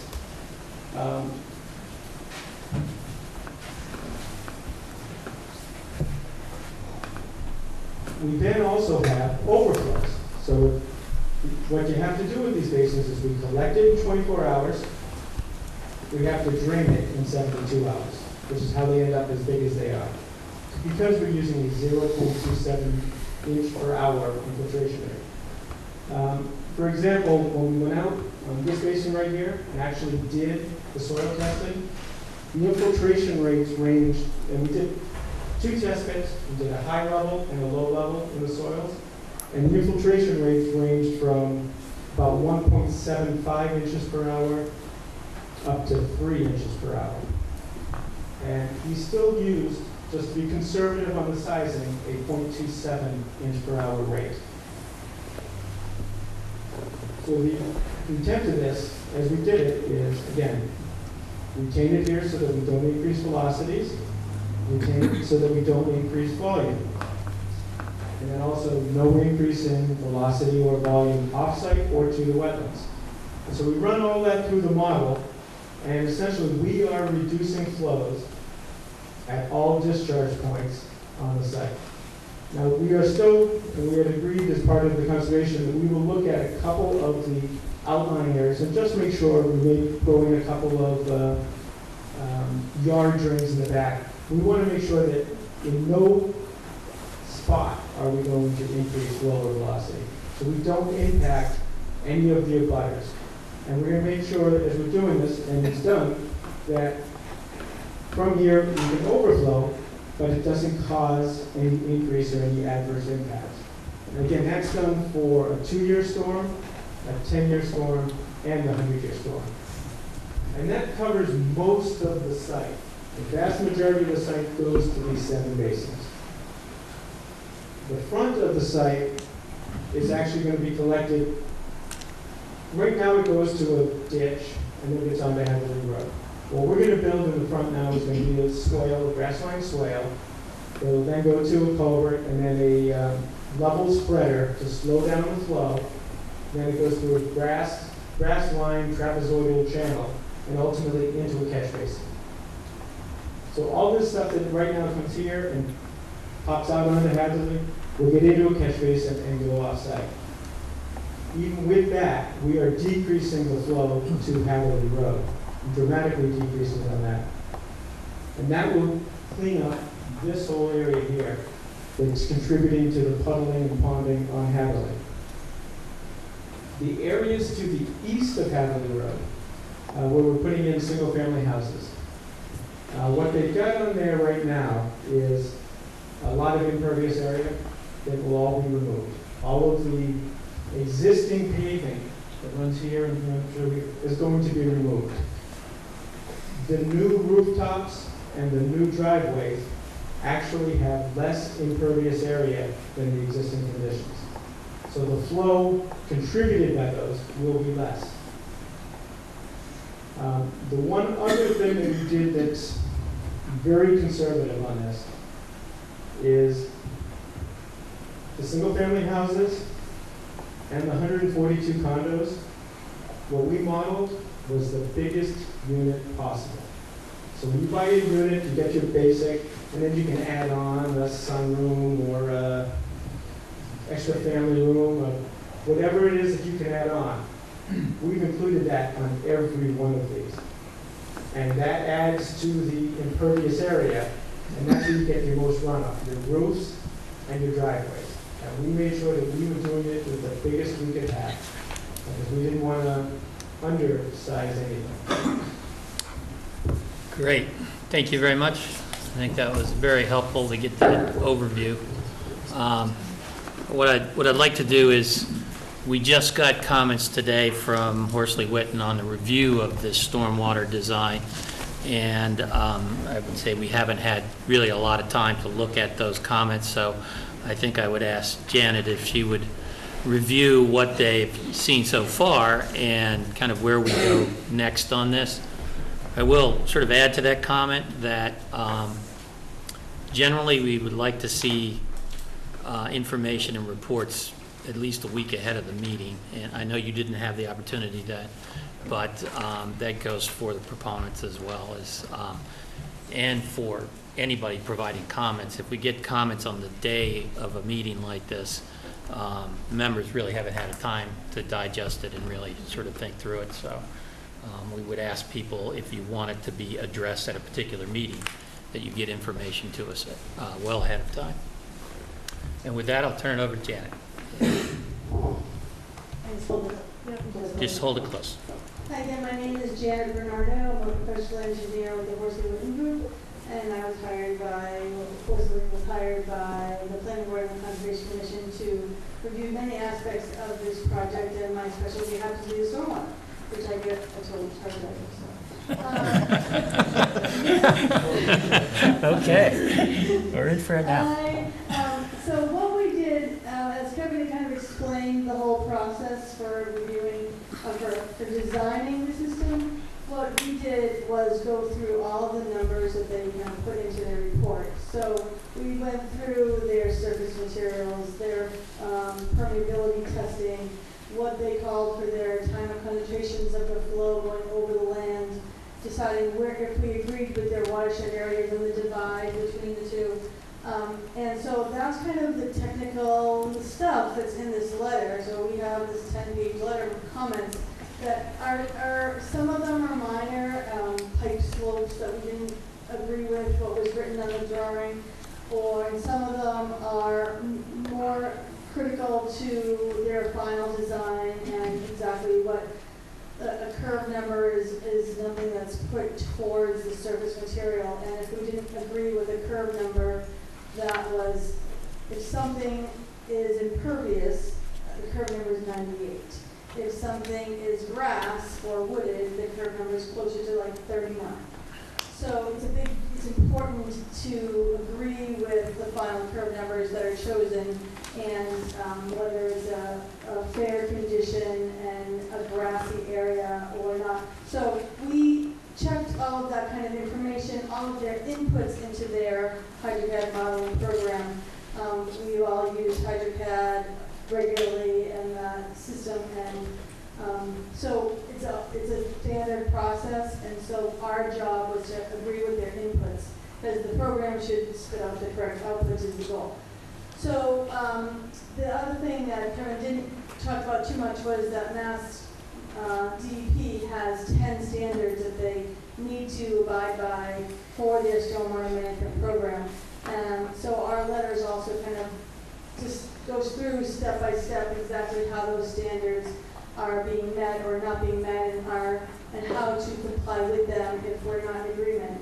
So like standard 1 happens to be that they're not to put any erosion into the wetlands of the Commonwealth. And so what we're asking is for them to provide their velocity calculations for those final discharge points to the wetlands. So we kind of go through step by step the standards and how they may or may not be impacting, or what we don't agree with or agree with, and so that they can reply to that, and either they will respond and adjust their numbers, or they will defend their numbers and say that, what their reasoning was. Some of our concerns really were related to Ermine Street, and there's a discharge pipe that's going into the existing municipal system there. The municipal pipe appears to be about 10 inches, and the flow that's designed to go into it is an 18-inch pipe. So there's some disconnect at that point that I'm sure the applicant will go back and reevaluate where they're at, because now we wrote it in our letter. Janet, could you point out where that is? Ermine Street is this cul-de-sac up here. Okay. And so what they are showing is some area drains that go around this cluster of buildings, and then they tie into this Ermine Street design, this existing street, and then discharge to that large wetland over and like that. So we want to make sure that that street and that pipe going into that wetland can handle the flow that they're showing. So that was a concern. The other concern is definitely Hatherley Road and the existing flooding conditions that are already there. We've talked about this, we've heard about it at many meetings, that Hatherley Road is a concern, whether it's because the existing drainage system is clogged, or it's too small, or it's not functioning. The catch basins are in the wrong location. There's an issue there. This is a good opportunity to address that issue, and our recommendation is that the applicant work with the town DPW and kind of come up with a reasonable solution that can support that. They are showing that they are not increasing their flows off-site as they're required to under the town bylaws as well as the state bylaws standards.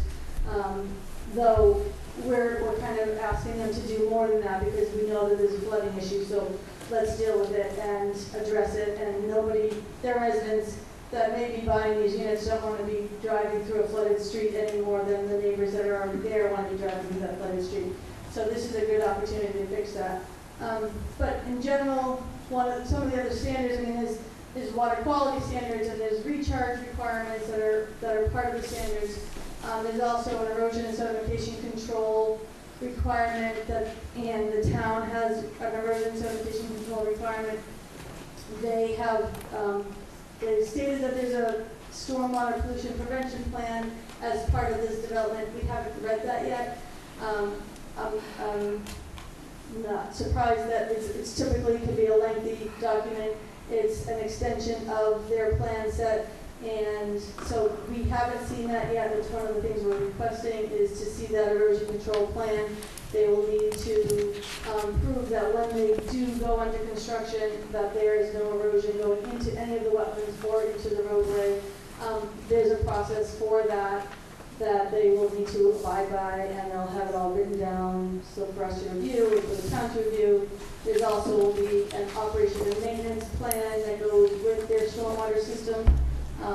I am assuming that there's a housing association that will be maintaining this. I know that you said it was private, not public, so the town won't be thinking about it, but there will be a homeowner association that will then, so we haven't read the operation and maintenance. Each of these infiltration basins as they're proposed, as well as any standard catch basin on the property, the swales that they have there, V-notch ditches, all little different things have a different maintenance requirement, and there's a checklist, and they have to remove debris, and they need to prune back the wooded stuff, and they need to make sure that it stays clean so it will continue to function properly. I think Conservation and Planning Board has mentioned that they would like these infiltration basins that are large, appear to be large water bodies on this plan, but they will likely only be full of water after a rain event, and then they will infiltrate down, similar to maybe what's in front of this fire station. Public safety. Both. Public safety. Part of this public safety, you've probably seen, there's a stormwater feature that's out there that's dry unless it's raining. So the goal is that these will infiltrate through. They should not have water in them for longer than 72 hours. But we want to make sure that if that water gets deep, one thing I didn't say in my letter that I think might be a concern is how deep would they be, and is it a safety concern for any of the residents that may be in the area? So I want to go back and look at that a little bit. So that's kind of what we do. That's our job, is to make sure that their numbers that they're proposing and that they've inserted into their program are reasonable, it's the best engineering practice, it's what Mass DEP accepts, it's what the town accepts. So they have a 10-page letter to respond to. And I can speak to the point that it's very long and very detailed and unintelligible to some of us. Yes, Frank. There's one discharge that might leave the property on the west side. It's the mitigation area, there's already a wetlands there, and there'll be the removal of the road. And I just... No, west side. Right down there. Right where you are. Right there. Yep. Yeah. So that area, I believe, discharges across Tilden Road. Yep. Right now, there's a catch basin system in Tilden Road, and there's a drainage system that crosses the road. And that... These two systems discharge into the Tilden Road system. Okay. So the concern for the commission would be the discharge of that area across the street, because I think that goes into a tributary that goes towards the Situate Brook. Situate Brook. Situate.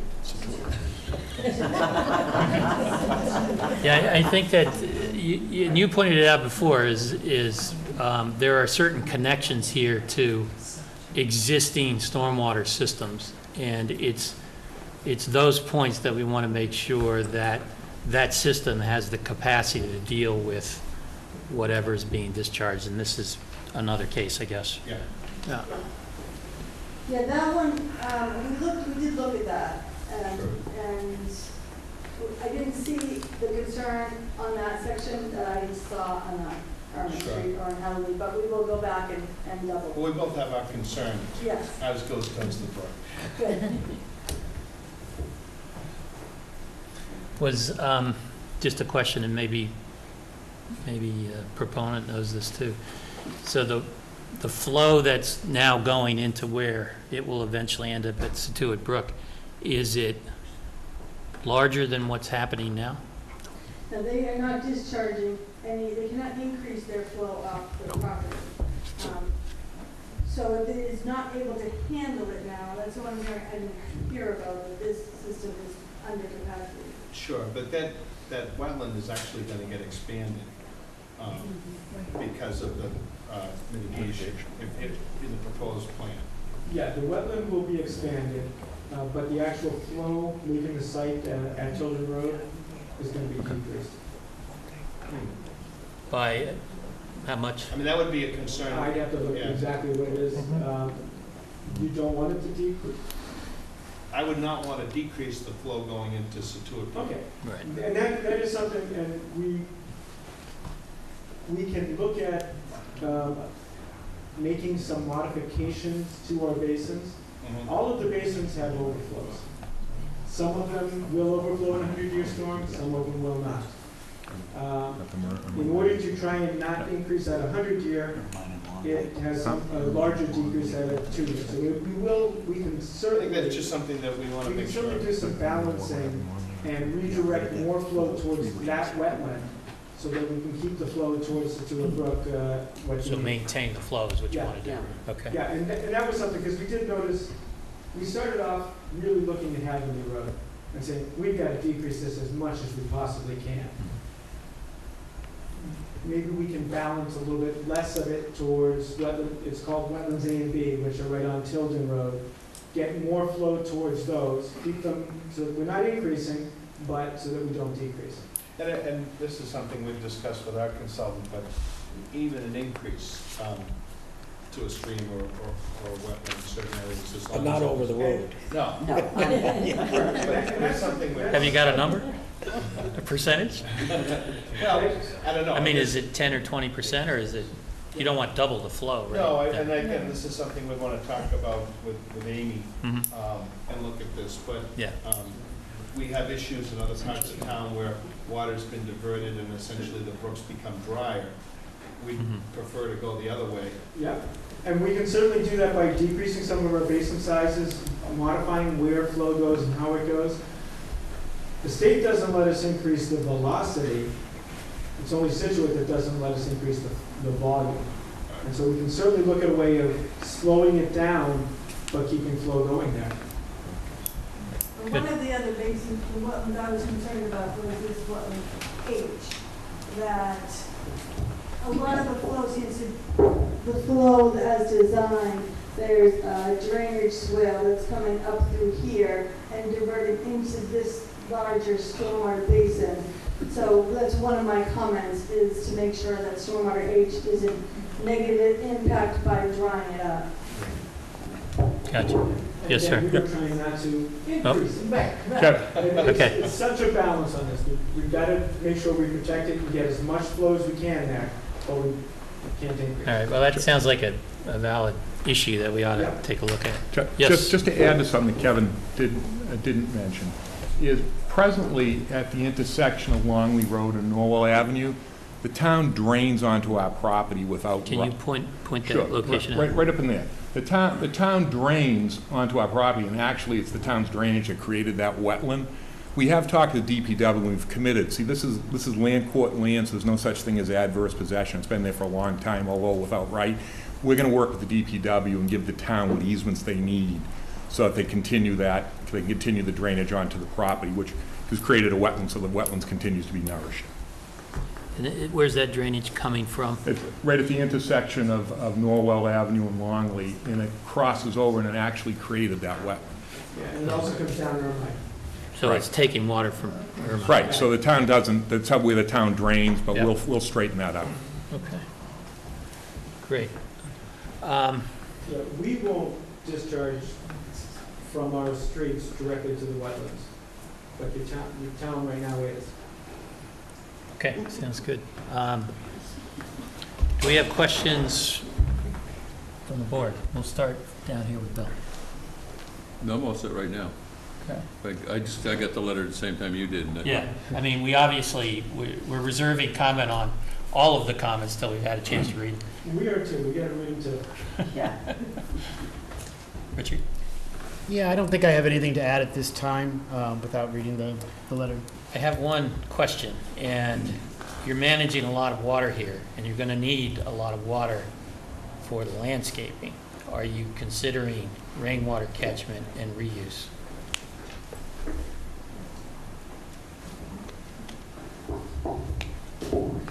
We're looking at multiple options, one either being on-site wells or two, using the stormwater from these basins as for our irrigation needs. Okay, I'd definitely like to hear more about that when you've got some numbers on it, I guess. I would encourage you to use the rainwater if you can. I mean, as opposed to tap the groundwater. So, Ian? All set for now? Ben? Yeah, I have a concept, or just something I want to point out that's more conceptual in nature. Is again, going back to kind of like the purpose of the residential cluster district, which speaks heavily to encouraging creativity in the design of the subdivisions and whatnot.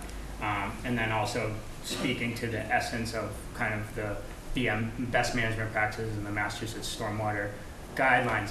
I was a little kind of, I guess, disappointed that at this point I haven't seen much attempts to decentralize some of the stormwater basins and use more small-scale, low-impact development technologies and green infrastructure methods in the stormwater control. That was the only thing that, that was one of the things that stuck out to me in the initial kind of looking at the overall stormwater plan, but I know it's early on in the process.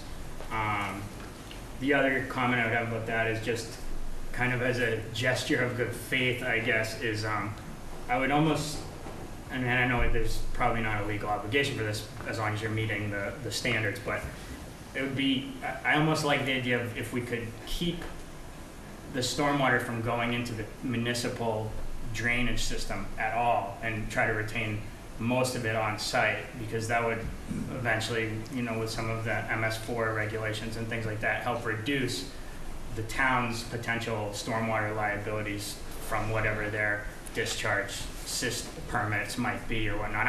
I don't know what the engineering of the storm drains in that area are, but that was just one thing. I think that's all I have. Okay, and we have attempted wherever possible to keep it out of the town's drainage system.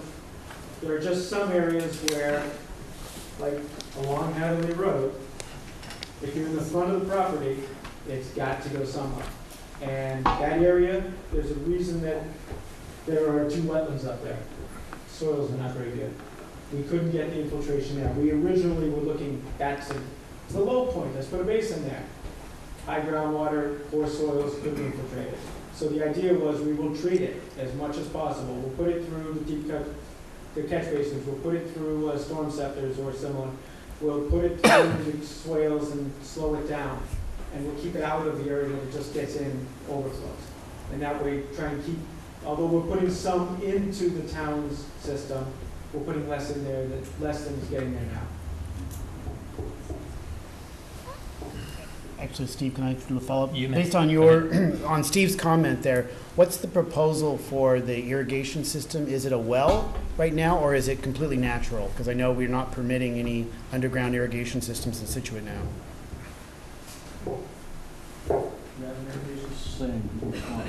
I thought what you said was it's one or the other, or maybe a combination of both? It could be. We haven't finalized that. All I can tell you is that we're not using the municipal water system for irrigation. But potentially it could be a well. It could be. Yes. Okay. Yep. Thank you. Frank? I don't have any questions right now. I'm good for now. Good. I just have one comment to Ben's comment about the size of the stormwater structures. Originally, we came in with 2 giant basins, so we recommended, and Janet worked with them to have these separate ones around. So there was a step made to do it, but I know what you mean. some of them aren't shown up there too, like there's a swale along Hatherley, which is a low-impact type of development, so there is some response to what we asked for on that. Yeah, there's the swale along Hadley, there's a swale catchment along the back of the units. There's actually 2 swales along Hadley, but we've incorporated them wherever we can.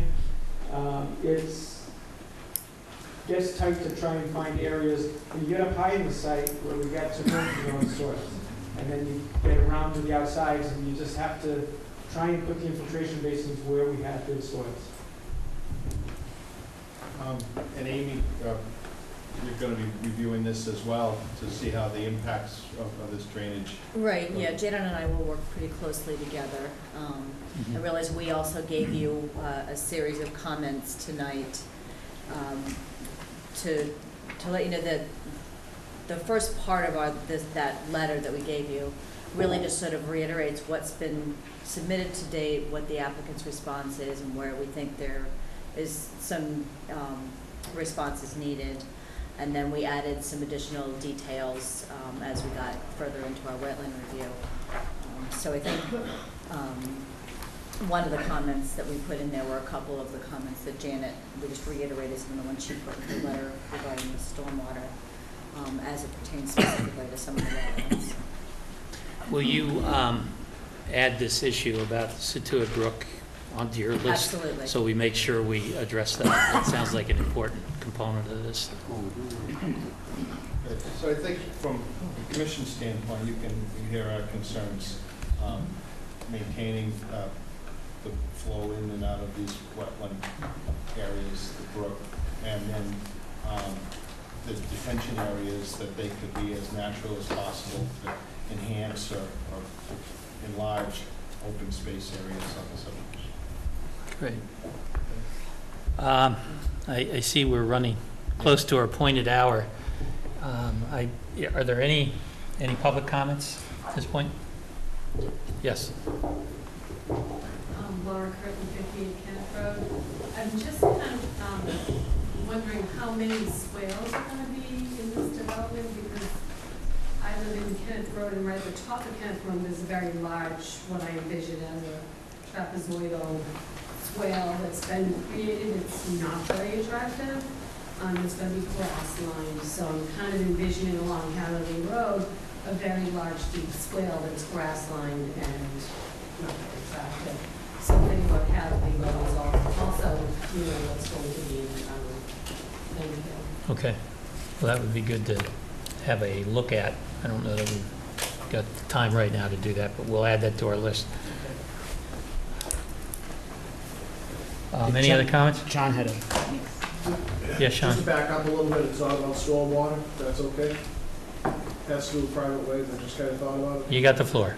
Thank you. Just one, so the audience knows, the board of selectmen are sewer commissioners, water commissioners, and the chairman is also serves on the street acceptance committee. And I just thought of this just a couple of minutes ago when they were talking about private ways and public ways, and we'll know where I'm going with this. So through you, can I ask the attorneys if the streets within this development are going to be to state standards? Bill? And it doesn't really matter to me, but I'm just seeing. You mean construction standards, Sean? Our subdivision standards, right? Yeah, these are subdivision, yes. The only reason I'm saying this is because it wasn't too long ago, we all familiar with Walnut Tree Hill. Absolutely. Private, development, and then all of a sudden they wanted, the benefit of having that, a plowed road.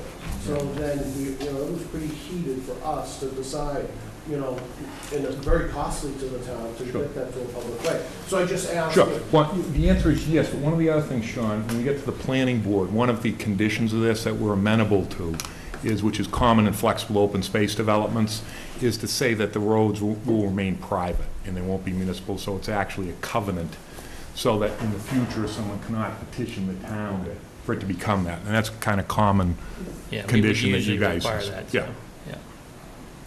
Okay, thank you, Sean. So we're at the very end of our time here, and I'd like to talk about where we go next. Steve, can I interject for 1 second before you get there?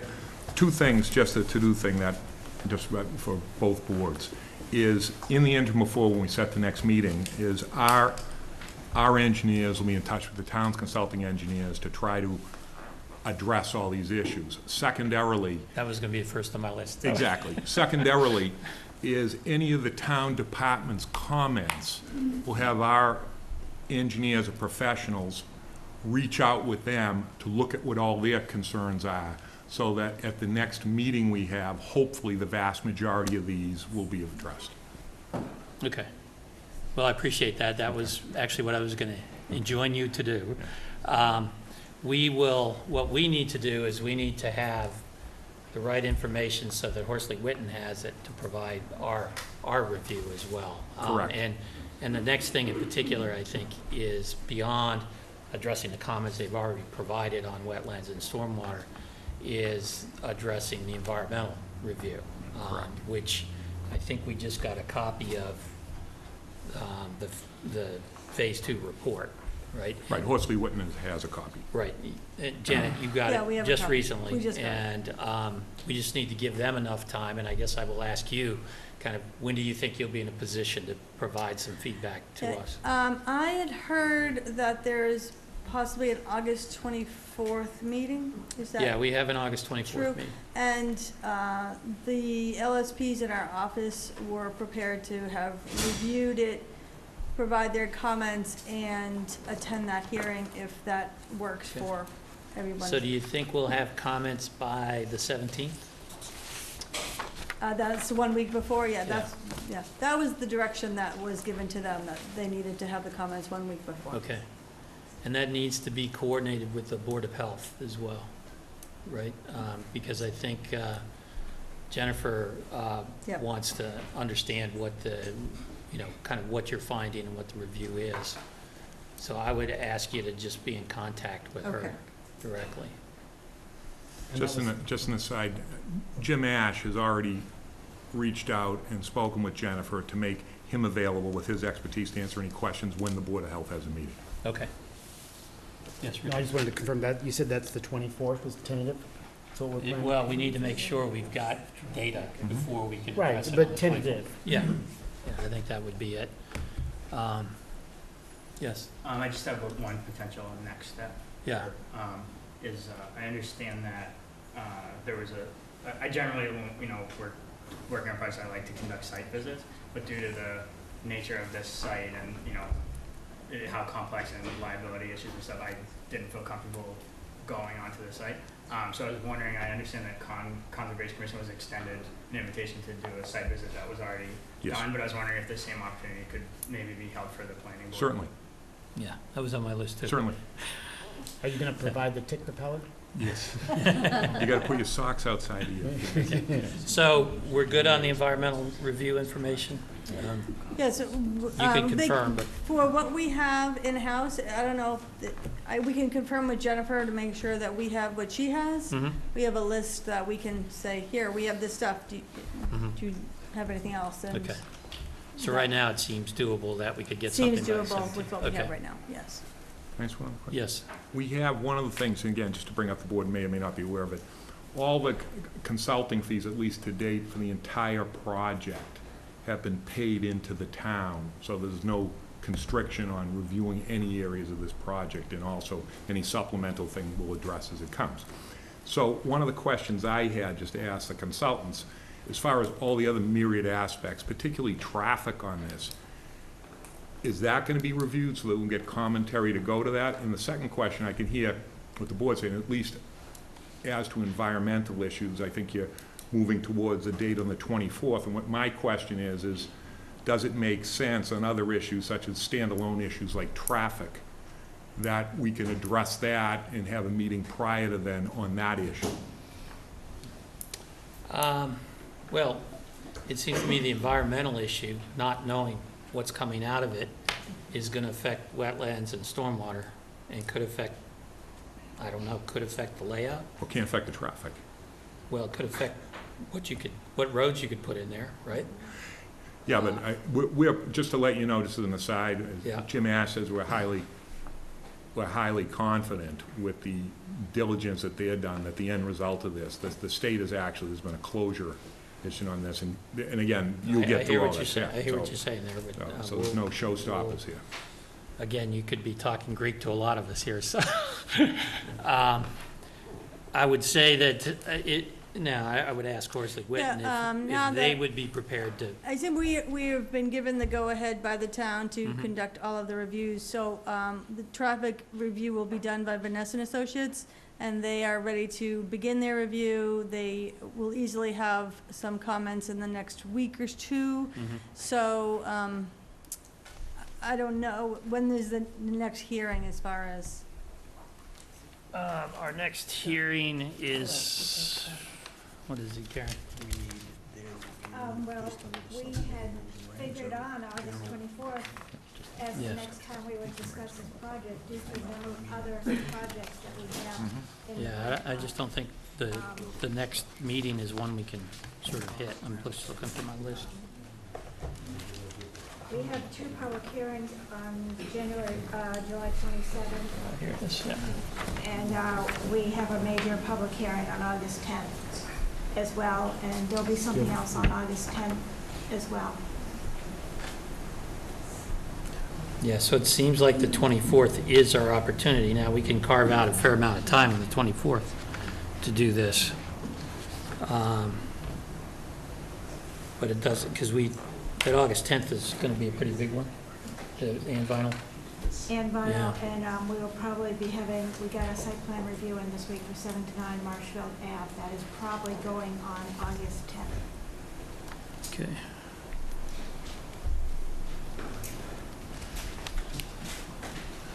Okay, well, I guess what I would say is, we'll try to keep the review process moving. We may not be able to get you onto these hearings until the 24th. Right. But we'll try to keep the review process going and the comments filtering back to you. So on the 24th, in addition to environmental, can we also address traffic at that? We can pencil that in, All right. And- assuming we've got all of the Okay, feedback, now, right? if our traffic consultant submits his comments, can the applicant then respond to those comments, and possibly the traffic engineer can return, do a second review before they? Sure. Is that That fine would with the be- board? That would be great. Okay, so that. Particularly if all of that happened, and we knew it happened a week before the 24th. Yeah, well, that's Okay. unlikely, but it will at least. So I'm just saying, if we're in process and somebody submits something on the 24th, it's not likely we're going to address that particular thing. Understood. Okay. But it's fine to go back and forth Yeah. in the interim, in the event that Just it please doesn't happen coordinate on it the time. through town Yeah. planner. Everything goes through the town planner, okay, thank you. Okay. And as a point of clarification, does traffic also include internal road layout or just traffic impact on from the site? I would assume it's everything, Okay, right? Everything. all right. Yeah. And pedestrian, it was a pedestrian concern as well, I believe, how pedestrians are moving around.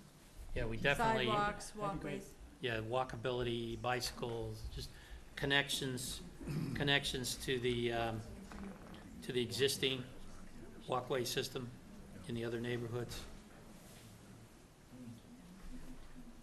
Okay, So 24th? 24th at 7 o'clock, at a place to be determined, To be determined. right?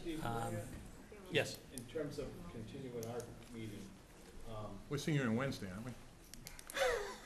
knock yourself out. I think you really talked about stormwater though, right? Yeah, Yeah. I mean, we're obviously having this piece for the stormwater piece, we'll have Mhm. another spots, and I'm wondering if we should be continuing, Well, can I make a suggestion, Frank? I figured you would. Oh, well, thank you. Something new. As far as, because I'm pretty sure Mark is working with Amy on all those issues, so I think independent of that, on the commission's wetlands issues, that prior to then, whenever you guys are available, when, and I'd ask both of them when they think, is we'd like to be at a commission meeting. Sure. So I have 2 dates I want to follow. Okay? I don't, and Amy let me know. I was looking at August 2nd or August 16th. So Those are on- between Mark and Yeah. Amy, what time do you guys need to? The second or the 16th? Can we start with the second? And if we don't have more ducks in a row by then, we can Yeah, go for the 16th? that's fine. I feel like you actually have a bunch of stuff to answer to. Yep. And we can work together, if it's okay with the commission, just kind of work out some And of the what time? details. And then if we're ready for the second, which would be whatever week in advance of the second is July 26th? Mm-hmm. Just a week and a half from now. Yeah, it's about a week and a half from now. One of the things, so we're going to talk about environmental and traffic, but coming back to stormwater as well. Right. Right? And one of the overarching issues that we still haven't really addressed is the nature of the streetscape and what it looks like, and particularly the issue about sort of the yawing teeth of garage doors. We would like you to address that. We would like you to think about that and come up and identify sort of solutions to that problem.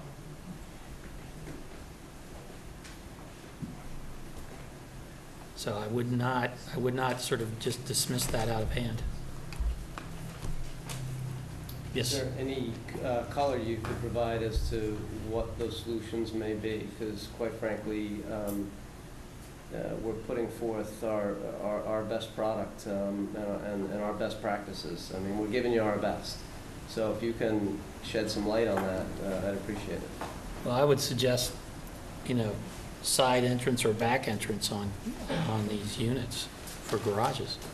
I mean, that would be the obvious. That's a fundamentally dramatic change to the project. I understand that, but I don't, this is the first time I've really had a chance to look at the project, and I guess I'm speaking for myself. I will let my other board members speak for themselves too, but in terms of the creativity and design, to me, that's still a fairly large issue here. We haven't seen, the other piece of it is I don't really know what the walkability of this is. You mentioned things about trails and stuff that you said aren't there. So, I think that sort of creativity in this design is one of the things we would like you to address. If we were to demonstrate to you, one of the things I'm careful about is I don't like to tell the market what to do. I like the market to tell me what they want. And if we were to demonstrate to you the fact that this has been as successful as it's been, and to bring you those testimonials, and to try and prove out that this is really what the market's looking for, because quite frankly, that's what we're in business to do, is to offer what the market wants. Is that significant? Or is it just a definitely willing? issue? No, definitely willing to hear you out. Don't make it anecdotal, though, right? No, I mean literal quotes and surveys. Study. I mean, this is the result of millions of dollars worth of research, study groups, focus groups, and sales. So that's not anecdotal. Right. But this isn't the only way people have designed, communities like this. So there are other communities out there, and I would say, if you're saying there's a particular set of data that suggests this is the way to go, well, if people have built it in other ways, then what does that data look like, right? That's what I'm saying. Don't make it anecdotal in that regard, right? Sort of a single solution kind of thought process. I'm willing to listen. I would assume my fellow members are willing to listen, but we only have one shot at it. We welcome the challenge, and I don't want to be dismissive of it, but at the same time, I don't want to create false hope that we have a bag of tricks and can pull out all these different solutions. I'm trying to be upfront with, I think that's a major fundamental issue that could be a struggle for us. I understand that, and I didn't think otherwise coming into this, seeing the design that the amount of time and effort you've already put into it. Unfortunately, this is the first time that we have seen it. Yep, understood. Okay. Can I ask you a quick question? Well, let Richard. I was just going to say, I would encourage you to look at materials, because I think a lot can be done with materials to lessen the impact and I know you've done a lot of research, and you've got, like you said, millions of dollars of marketing, but there are things like the garage doors could be like barn doors that have less impact, the color. I was driving through a similar development in Scituate, I won't say which one today, and all there were white garage doors for as much white, and they were, that's all you saw, as Ann pointed out. So if there was something even material-wise that could lessen that, the porches come out, there's maybe more the focus of the first thing you see is the porch and the interaction, the pedestrian aspects of it. I think that a lot can be done by keeping, at least in my opinion, maybe keeping the design or the fundamental, like you said, that research that you've done, but using the appropriate materials to lessen that impact. That's one way, in my mind, if you ask for color commentary, that as the proponent, I would certainly go back and really look at those materials. We'll embrace that. Anything that make us better, we're certainly interested. But there a couple things like rear entry, change the garage doors. It explodes the whole project. Yeah, I know and that so it's troubling to hear that. It is beneficial, but I understand it's also very difficult. Okay, we'll look at it. I understand your comment, but just understand that we didn't design any of this, right? You did, and you've dumped it in front of us, and that's our reaction. That's my reaction. I think that has been Ann's reaction as well. Just, I won't put any words in your mouth. Oh, no. Sorry. You said it beautifully. Point taken. We'll look at it. Yes, Janet. What does the planning board feel about the sidewalks on the street? Would you prefer to see sidewalks in the rear of, like, the pathways in the rear of the properties compared to along the streetways? It might be I would tell you that I think the sidewalks ought to function in a way to create a sense of community. What that means, whether it's in the front or the back, my sense is you want the sense of community in the front, and that you would create walking systems that allow you to walk by and say hi to your neighbor, not everybody living behind the house, if you will. But I think that's a challenge we'll leave to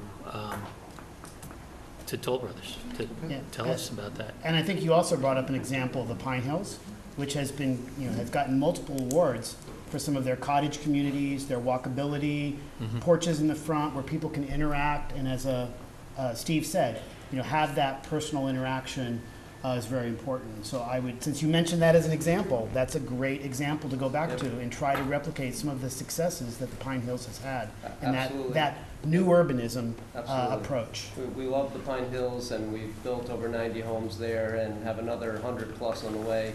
And it's another example where, again, the only way we were willing to go there is if the Pine Hills allowed us to bring our offering to the table, and that's why this is the type of stuff we do there as well. But I embrace what you say, and we'll look at it real hard. Okay. How would you like to? I just need to continue. What time, Penny? Yes, I'd like to. Can we continue our meeting? Yeah, go ahead, and then we'll continue ours. Penny gets a little anxious. Well, Penny's being Penny. I would like to make a motion to continue Seaside at Situate. Yes. That's Situate. August 2nd at 6:30. Okay. Second. all in favor? Aye. Great. You're up, Ann. I move to accept the applicant's request to continue public hearing for the residential cluster special permit for Seaside at Scituate by Toll Mass Land 3 Limited Partnership, care of Toll Brothers, Inc., off of Hatherley and Tilden Roads until August 24th, 2017 at 7 p.m. and continue the time for action to file a decision with the town clerk until November 30th, 2017. I second that motion. All those in favor? Aye. Okay, we'll continue. Thank you all. Thank you. Appreciate that. Make sure we get a copy of the presentation. Yep. Yep. We're going to take a break. Good. Okay, so this is a continuation of public hearing for accessory dwelling special permit 15 10th Avenue. And who do we have here today? I'm Maureen O'Brien Schindler. Jerry Schindler. Okay. Can you pull those a little closer to you so the TV can pick up the sound? Okay, thank you. Okay, so you want to give us an overview of where things stand here? Sure. Well, taking the board's comments from the last meeting, we have revised in accordance with the planning board, the request from the last meeting, to depict 4 9x18 parking spaces and with the stairs to service the rear decks, as they were not on the prior plan. Did you have a copy of the revised plan? I'm just looking at it, it's right here. Yeah. I'm sure it's in my file here somewhere. Okay, Yeah, I have it I have online. extra copies in case you're missing. No, that's okay, we can look over show it. Okay, so what are we adding here? 1, 2, 3, 4. I think Mrs. Birdman, I think you sort of talked about the spaces last week and gave us some different ideas how to configure it, and I got with both of our engineers since the last meeting, and took your input and depicted on the plan. That's what you needed. Thank- That's what you needed. I hope so. Okay. Yeah. So the little retaining wall, they basically They- cut it around the parking space then? Correct. Right, is what because it they used to did. kind of go So, through the. so what you have now is you have 3 proposed parking spaces, Yep, which are 9x18 yep, on the left side, which is what was sort of talked about and recommended at the last meeting. mhm, And then the 4 space is modified. However, that is also 9x18, but modified as far as the kickback on the wall. okay. And if I remember, the wall was a function of the With the order conservation. of conditions, right? from Correct. Conservation. Right. Are they okay? Have they addressed this? Yes, I have. Let me go through that a little bit with you. So we spoke to Mr. Galvin had sent a letter that he was okay with the changes that we had made. Okay. So here is, And we have that letter? yeah, here is a letter here that was sent to Mr. Galvin. Do we have this? You have that letter. It's on there, Yeah. in all of And this. They sent a letter to the Yeah. Conservation Commission. The Conservation Commission is likely going to require them to go back and do some, they might have to do some, get a formal letter from the Conservation or I think that, a letter. I have the I talked to Pat this afternoon, and Pat is okay with the fact that we created a condition of documentation from the Conservation Commission for approval of parking for the 7617 plan is required for building permit being obtained. Okay. That way, it puts it back in the conservation, and the Conservation It's the last thing they need. can determine whether it's impervious or not, because Right. we're pretty much right up against the impervious pavement threshold. Okay. So Is this, This But is they the sent a letter. They sent a letter. That was this is the letter you sent, Right, that they sent to the conservation. and he answered us back. and you have a copy? Yeah, we have Okay, that. so I don't want to take your letter. Okay, and then this We've was, got a copy of it. and then this was the letter that Mr. Galvin, This is his Okay. email back, right? had his email response there. Okay.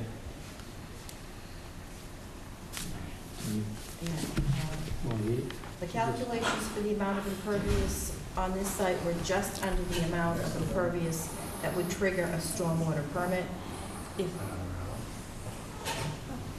If the parking area is going to be shells, gravel, or some other type of pervious material, we would sign off on the planning board paperwork.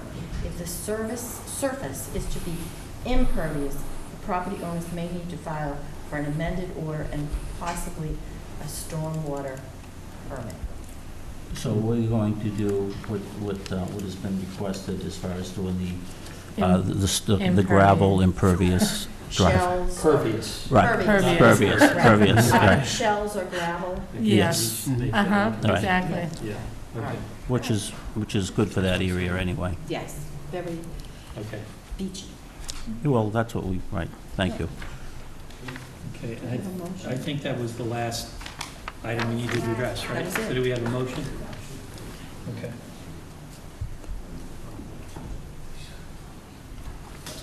You read it. Go ahead. You need the brackets. Yeah. I move to make the following findings of fact. 1, on May 23rd, 2017, Gerald F. and Maureen Schindler, trustees of the Schindler Revocable Trust, applied for a special permit for an accessory dwelling proposed to be attached to a new single-family house at 15 10th Avenue. 2, based on the application, the interior floor space of the proposed accessory dwelling will be 610 square feet. This is less than the maximum of 750 square feet allowed by the zoning bylaw. The accessory dwelling meets the size requirements of section 530.2F. 3, the lot is 9,000 square feet. The front setback of the existing house was 13.2 feet. The new house is proposed to have a 15.5-foot front setback. A special permit to allow expansion was approved by the Zoning Board of Appeals on February 24th, 2017. 4, there is a wetland to the rear of the property, which is also in the AE flood zone. The new house and accessory dwelling are proposed within the 100-foot buffer. The Conservation Commission approved an order of conditions on October 5th, 2016. 5, a plan of land, 15 10th Avenue by Hoyt Land Surveying, revised dated July 6, 2017, shows 4 parking spaces. This appears adequate to provide 2 parking spaces for the accessory dwelling and 2 spaces for the primary dwelling. 6, the owner has submitted a signed, notarized statement that he will live on the property. 7, the primary dwelling and the accessory dwelling will be serviced by sewer. 8, there are 2 means of egress for the accessory dwelling, a door to the primary dwelling and a sliding door to the outside. 9, the application meets the standards of the Situate zoning bylaw for an accessory dwelling permit. Do we have a second? Yep. This is finding of fact, Finding of right? fact. Yeah. Just real quick question. What was the date on the plan? Just want to make sure that I'm looking at the right one. The current, the most July. The one that you recent just said? July Okay. 6th. Okay, got it. July 10th. No, July 6th. 6th. Yep. Okay. We received Yes, it. Hoyt Land Surveying, yeah, July 6th. So Thank we you. have a second? Yes. All those in favor? Aye. Okay. I move to approve the special permit for an accessory dwelling at 15 10th Avenue with the following conditions in addition to the standard conditions for accessory dwellings approved by the planning board after a public hearing on December 17th, 2015.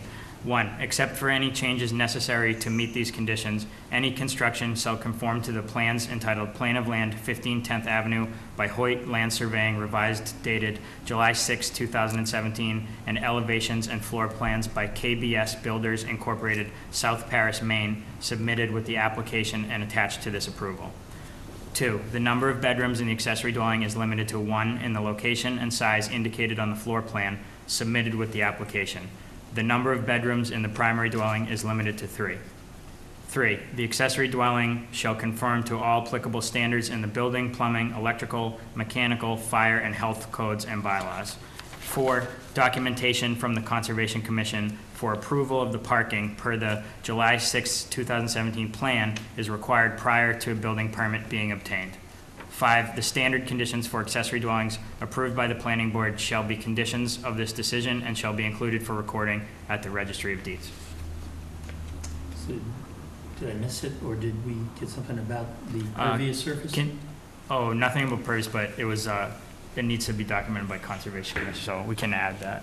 Yeah, so we should have a statement in there that the 4 parking spaces are to be, what are they to be? Pervious. Designated as. But, is it Oh, gravel? gravel. Gravel, they can be pavers, I guess, gravel, that type of material, I don't guess. think they can be pavers. It's Maybe gravel. pavers? They're Gravel. permeable pavers. Permeable pavers. If they're done with the right cross-section, the conservation wants to see what it's going to be, so they do need to have a letter from conservation come back to us before they get the building permit. Okay, so do we have that condition here? Yes. Okay. And also, just to clarify, I'm just looking at the plan here. One of those the one parking space to the right, though, is impervious, correct? Because it says it's an existing driveway? Or is the, No, that's the one they're moving, right? Aren't they redoing this over here? well, it says modify existing drive to maintain one existing parking space. Yeah, that part right now is Blacktop. impervious. Impervious, and it will stay that way. Well, no, I mean, I thought we were gonna make everything pervious. So you're ripping up that drive? Yes. Okay, all right, just want Yeah. to clarify that. Right. Cool, all right. Everything's gonna be pervious. Impervious. Impervious. No, Pervious. Impervious is. See, I'm it's too late at night. I second as amended. All those in favor? Aye. Thank you. Thank you. Good to go. Good job. Thank you very much. Well, thank you for putting us in the right direction with what you needed. We appreciate that. So, just so I'm clear, what do I need to provide conservation, and what do I need to provide planning to get the building? Right now, we will file a decision with the town clerk. There is a 20-day appeal period. Okay. You need to get some formal letter back from conservation that you need to supply us prior to a building permit being obtained. That they've signed off on They're it. signing off that it's, you're On the gonna have parking. all 4 spaces being pervious material. So conservation They're need... the one who had the calculations in their notice of intent. Right, and I have that letter here too. Right. So they're the ones who were up against the pervious pavement limit. Okay. Yeah, so probably the best thing to do is just talk to Pat and say, okay, this is gonna be pervious, this is what we're planning to do. Is that good enough? Or, you know, what do we need to provide you that you can sign off on, right? That would seem to me to be the way to go.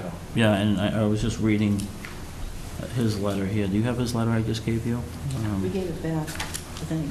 No, send it down there. I got it. Down there. Huh? I'm making a determination whether it's pervious or impervious. Right.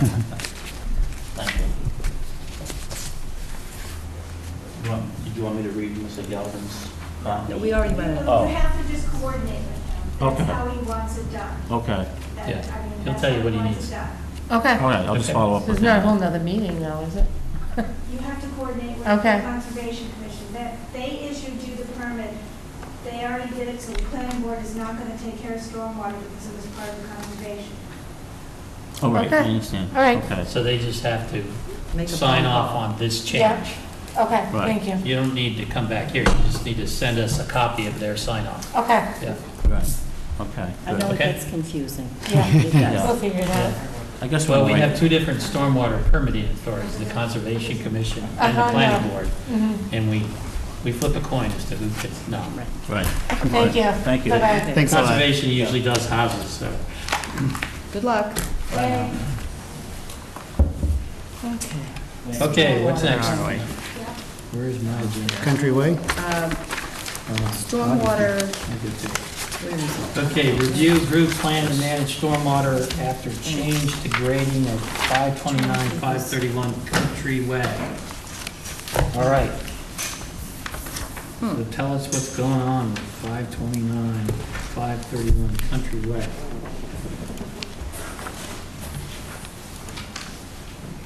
so exciting.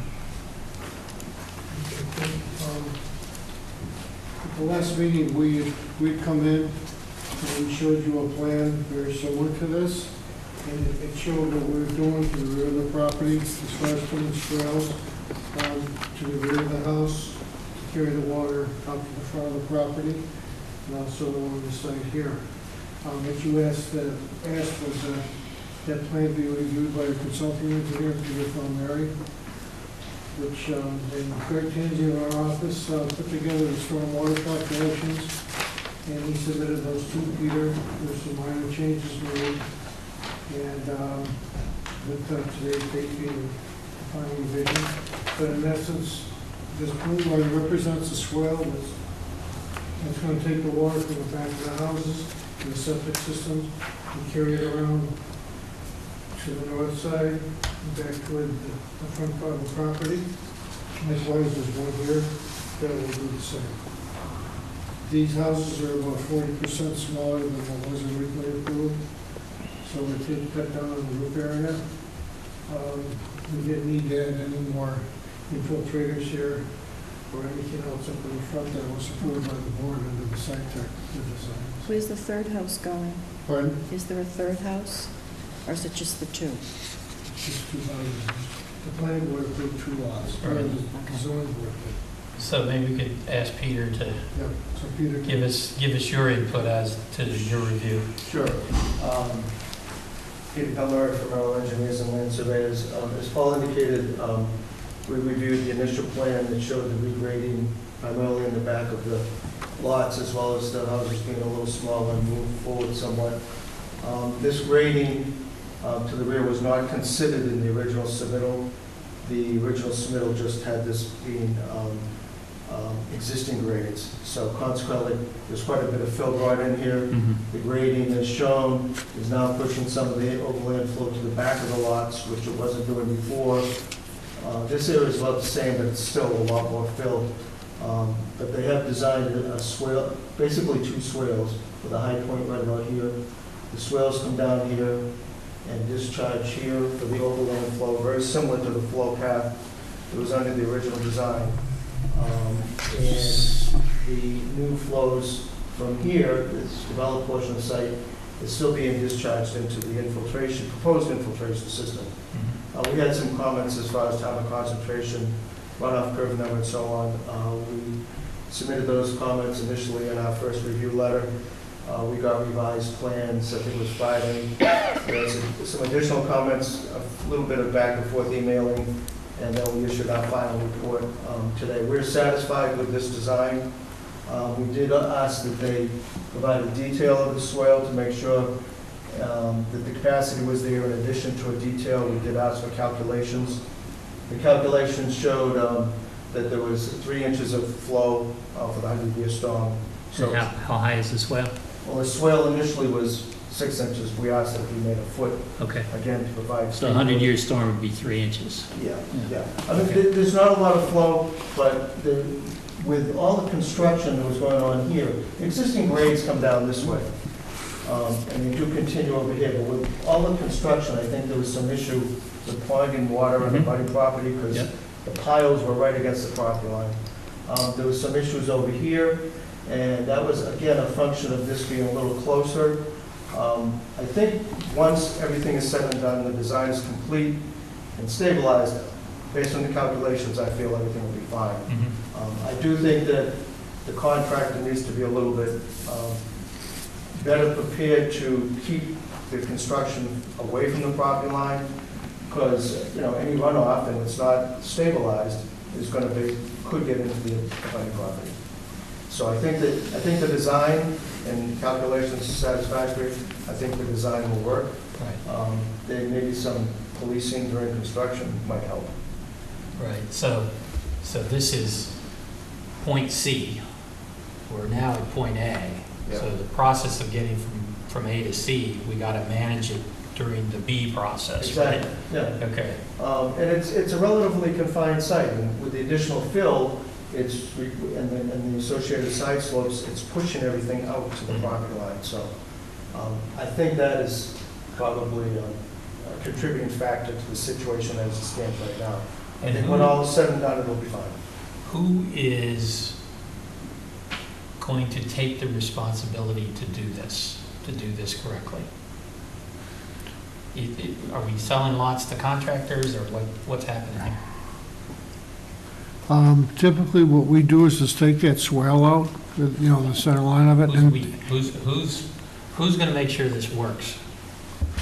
And Well, is I built was to going to spec say, and all? typically, what we do is to put some stakes along the swale so they know where that blue line has to be. Then we would do an as-built. We have to do an as-built for the Board of Health, for the final grading. You misunderstood my question. Who is going to build this? Who's going to build it? Yeah, who's going to own this lot and build this? The builder has a contractor on site who would do the finished So grading you of sold the these site. individual lots? Pardon? You sold these lots to Yes, they're both sold, but he's in the the process. same builder? Yes, same builder, both houses. Okay. Who's applying for the permit? The builder is. The builder is. And The builder has you to are- do, the builder You are has, representing the builder? yes. Okay. And just a clarification, the one on the upper end of this plan, it's under construction right now, correct? I drove by today, I was trying to... Both of them are under Both of them are under? construction, yeah. I only saw the one house, but both are under construction. Both houses are basically, Yeah, the both exterior houses. is complete. There's no final grading or pavement or Right. anything, but the exterior is complete. The septic systems are in. I don't know if they've been backfilled completely. When I went But none of outside... this grading's been No, done or anything? No. So what's happening now when it rains hard like it did today? The last time I was out there, that you could see that there looked like there'd been some ponding. There was a big pile right here. It looked like there'd been some ponding here. I couldn't tell whether it made it onto the abutter's property. There was a little bit of ponding here, But again, it hadn't gone far from the property line in either case. But that was, I think it was last week. I was out there. I'm not sure, Richard, did you see the two houses that were up at the end of that driveway? Well, I think, this was confusing because there's a house under construction, but then a little further up Country Way, there's another house in the back there, and I don't know if... Okay, I'm confused as well. Okay. These two pieces built on the chicken coop property. I don't know that. Well, it doesn't matter. If you are heading toward North Situate, you're going to pass Arbor Way. Yes, I that did street, that. And then a house with black trim. And then this is just Beyond it, okay. It's right So, there. and one of the new houses it has almost like, as you look it up, like an octagon. No, that's not it. That's No, not that's it? not, Okay. and that was the mistake that I had made Okay. the last time. So it's the next one.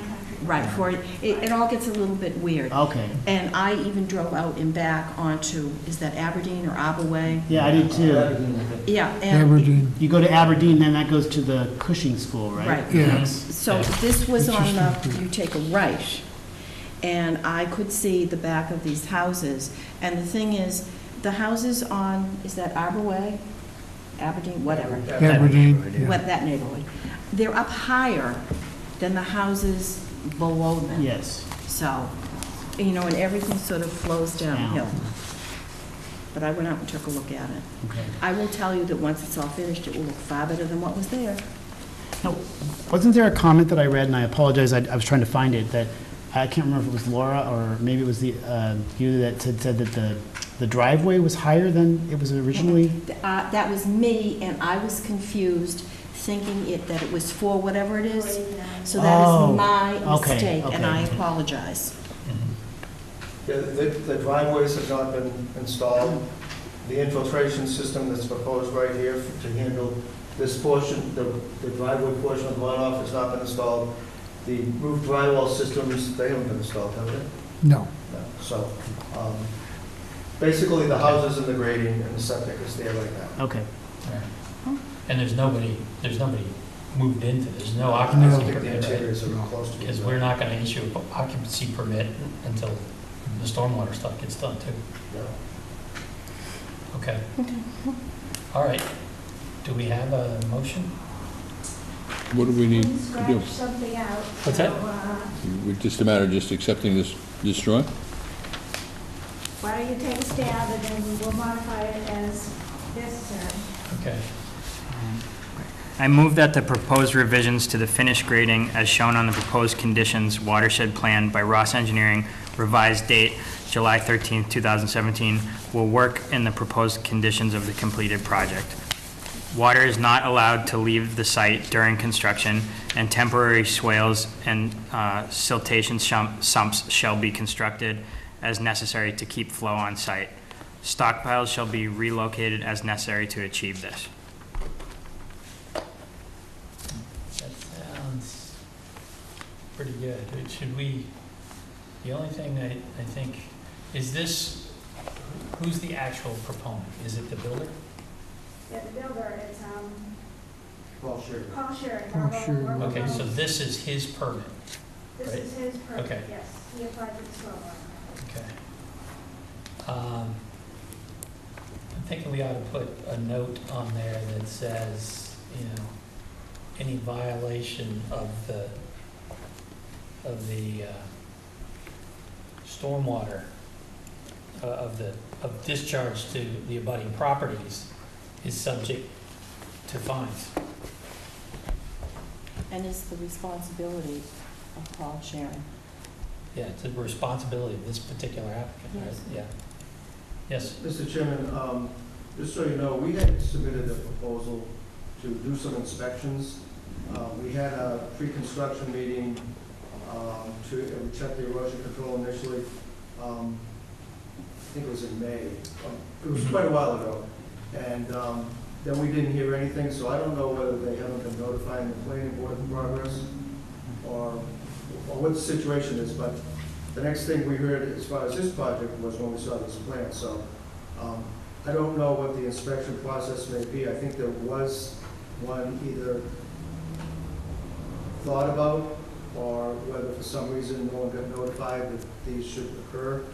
So I think the intent was to have some inspections, but they just never happened after the first one.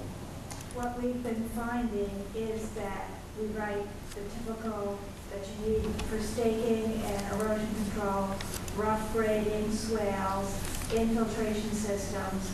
And what we've been finding is they've been doing all the work, and then at the end, they do all the site work. And I think we have to make clear in future stormwater permits that we can't do that. You have to consider, we're going to ask for, we're going to need to ask for where the temporary sumps are going to be located, where the temporary swales are located, so that the drainage stays on site as part of the stormwater. Well, why don't we make that a condition here, right? That's the thing I'm trying to avoid, is I don't want to have all the abutters come back and say, hey, you know, we got a flood in the backyard. Just so you know, I think following up on the construction is always a difficult task, but we had submitted that back in September, I think. Hadn't there at one time on this property been a cease and desist, stop work? Or was it another? This all gets so confusing. I'm not sure. I don't think it was this property. All right. I'm not aware that it was this property. I don't honestly know. Okay. Steve, I wasn't involved in the original application. I believe the original application was a special permit for common driveway for the two lots. Usually you have I don't have the decision with me, but I think in some of those decisions, you put in there specific requirements for oversight during construction. I don't know if that was put in this decision. I think they were in this decision. In fact, that was the framework for that proposal. Well, maybe part of what we should say here is that we now emphasize that the applicant should contact the planning board to get these inspections done at the appropriate time, right? Make it a requirement. Yeah, I'm looking at the decision, I think that was sent to us. I mean, you know, just, Yeah, it's in our, It's in there? yep.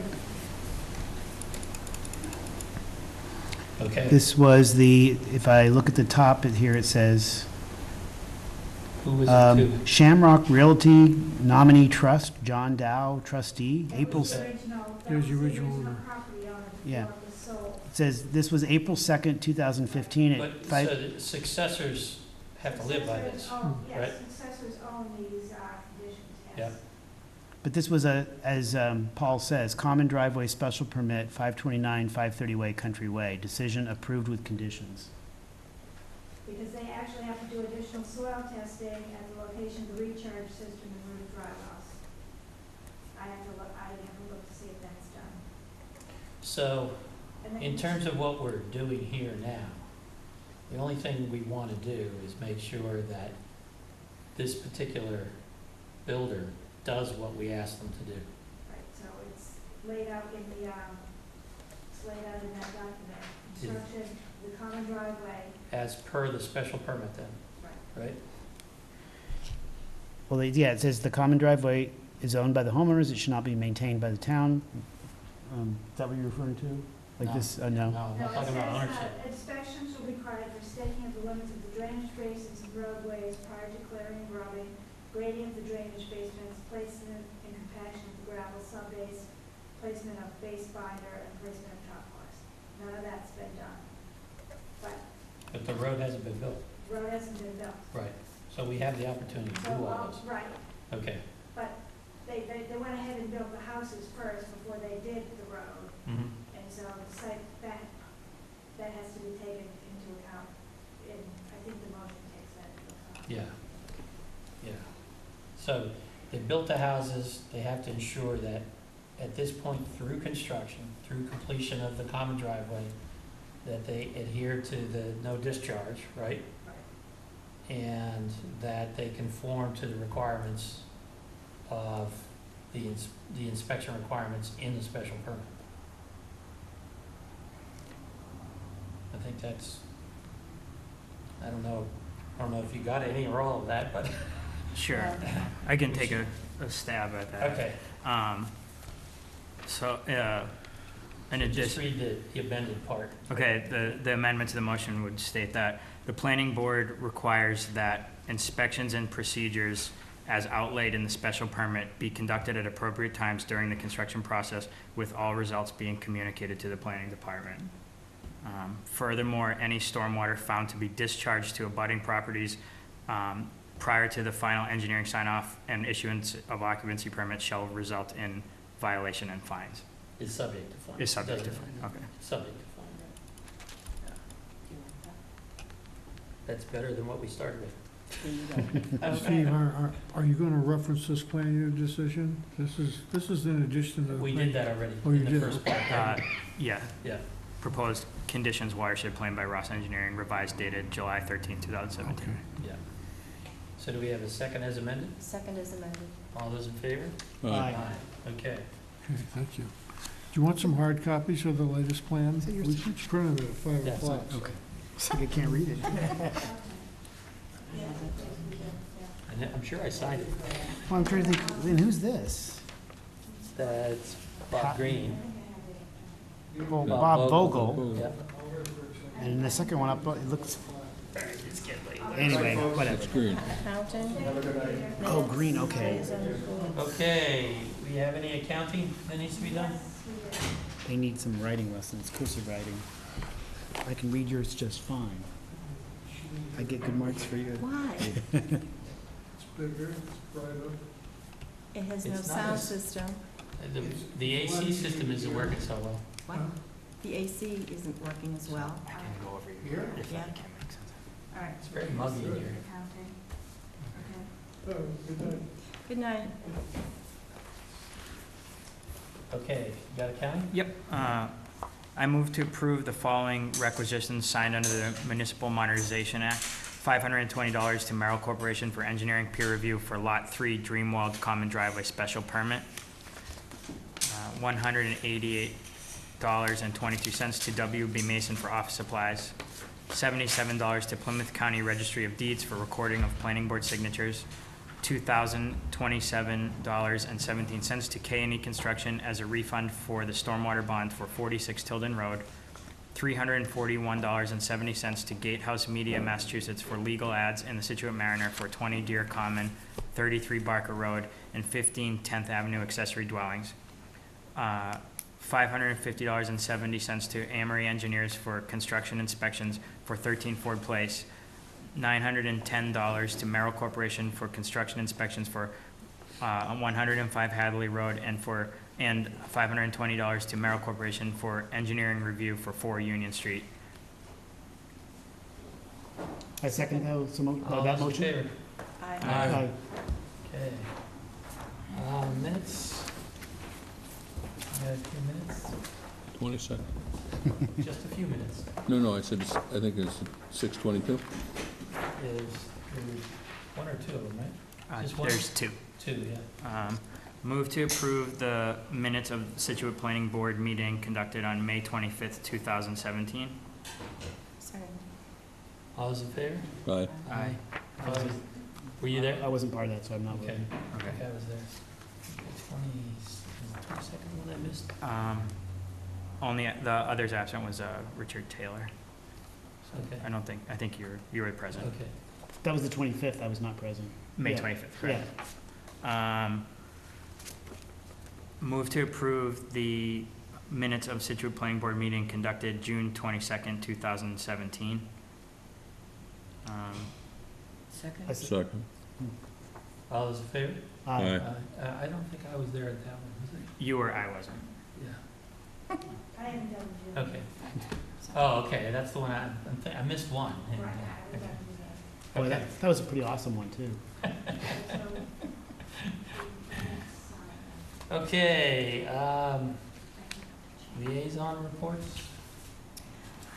EDC did not meet last night because we did not have a quorum. We're meeting in the planning office on the 20th to discuss next steps in terms of green bush visioning and so on. Okay. CPC met Monday night. And we had 3 applications, archives, more, second phase for windows for Central Park, and trails, thing for trails. And then Monty Newman came in about Widows Walk, and it was just informational, and that's it. Okay. For DRC, the Design Review Committee, there was some emails that I kind of sent around about the Ford Place and the barn door, the hatch. Yeah. And basically, John Roman took the initiative and emailed the proponent, and they have emailed back and said that they're going to remove it based on our recommendations. Yeah, I think that's a better decision. Thanks for taking the pictures. And actually, Karen, I missed, did they have the DRC last night? No. They did not? They did not. Okay. Speaking of which, the question is on Toll Brothers, whether there's anything we want the DRC to look at. I wondered about that. Sort of the front entrance and signage and stuff, you think? I think it makes sense.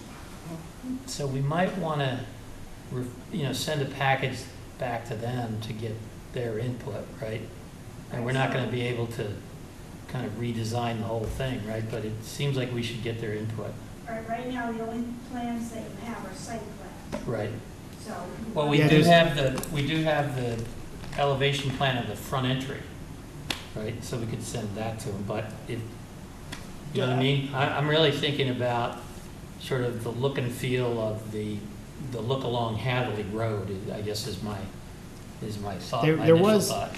In this set, there are elevations of the entrance. Right, that's what I mean. Yeah. Yeah. And he showed it in the perspective. In the presentation too. And, when I looked at it on the drawings, my first question is split rail fence what we should be looking at here?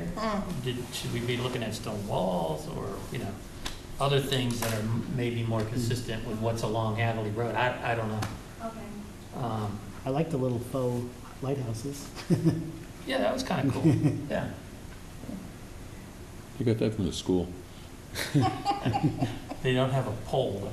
Oh, God. Yeah, a graffiti magnet by any other name. Okay. Oh, one that's not really a liaison, but I did attend Laura's, I almost said graduation ceremony, her retirement ceremony in the town library. Oh, did that you? was very nice. Oh, good. Very good. And so a lot of people said some very nice things, and it was like sad to see her go. They had cake and cookies, and I got to see the library at the same time, which was a beautiful building. Yeah. Well, we may end up having future meetings there too, I don't know. Okay, anything else? The only other thing on my list, which probably we need to think about for the next month or two, maybe into the fall, is we have to start thinking about the master plan. Yes. And the update to the master plan, because we want to make sure we get whatever budget requests we need in to support that. And I was reading the master plan the other night, and it's way, super out of date, right? Well, it's only, what is it, 04? 04, Yeah, it's 13 years out of date. 13 Way years. before the train. They're talking about the train coming and all that kind of stuff, and, a lot of things have happened, so it feels like we need, another process, particularly with, Do you want to schedule time on a meeting? yeah, When would you like to do that? On July 27th, we have 2 accessory dwellings, and you have the floodplain bylaw. August 10th, you're going to have Ann Vinyl, the first, yeah. and probably 79 Marshfield for a major site plan review. And then August 24th is going to be Toll Brothers again. So what about the 14th of September? We have 2 people out, and Richard are out. I'm out. Oh, wow. Sorry about that. When's the budget cycle? I think budget to do probably, it comes in December or January, All right, so if we did the latter half of September, so we'll just schedule we something. should, yeah, let's put something on the calendar so we do that. And as we get closer to that, we should probably talk about whether, I don't remember who did the original, did the master plan, but whether we ought to talk about, what's involved in getting this done so we could put a budget together and really kind of make sure we have a In the plan. past, we've hired a consultant, Cecil, was that Cecil Group? and we actually had input from MAPC. Right. So, So maybe that's a piece of who we ought to consult before we meet on the 20? Yeah. Yeah. All right. I'll put that on my list of things to do. a lot to do. But I think we should try to get that structured and going, because we really want to integrate the EDC work Yes. into the new master plan, right? So. Right. Okay. I'll entertain Bill's motion. And I'll second Bill's motion. All those in favor? Aye.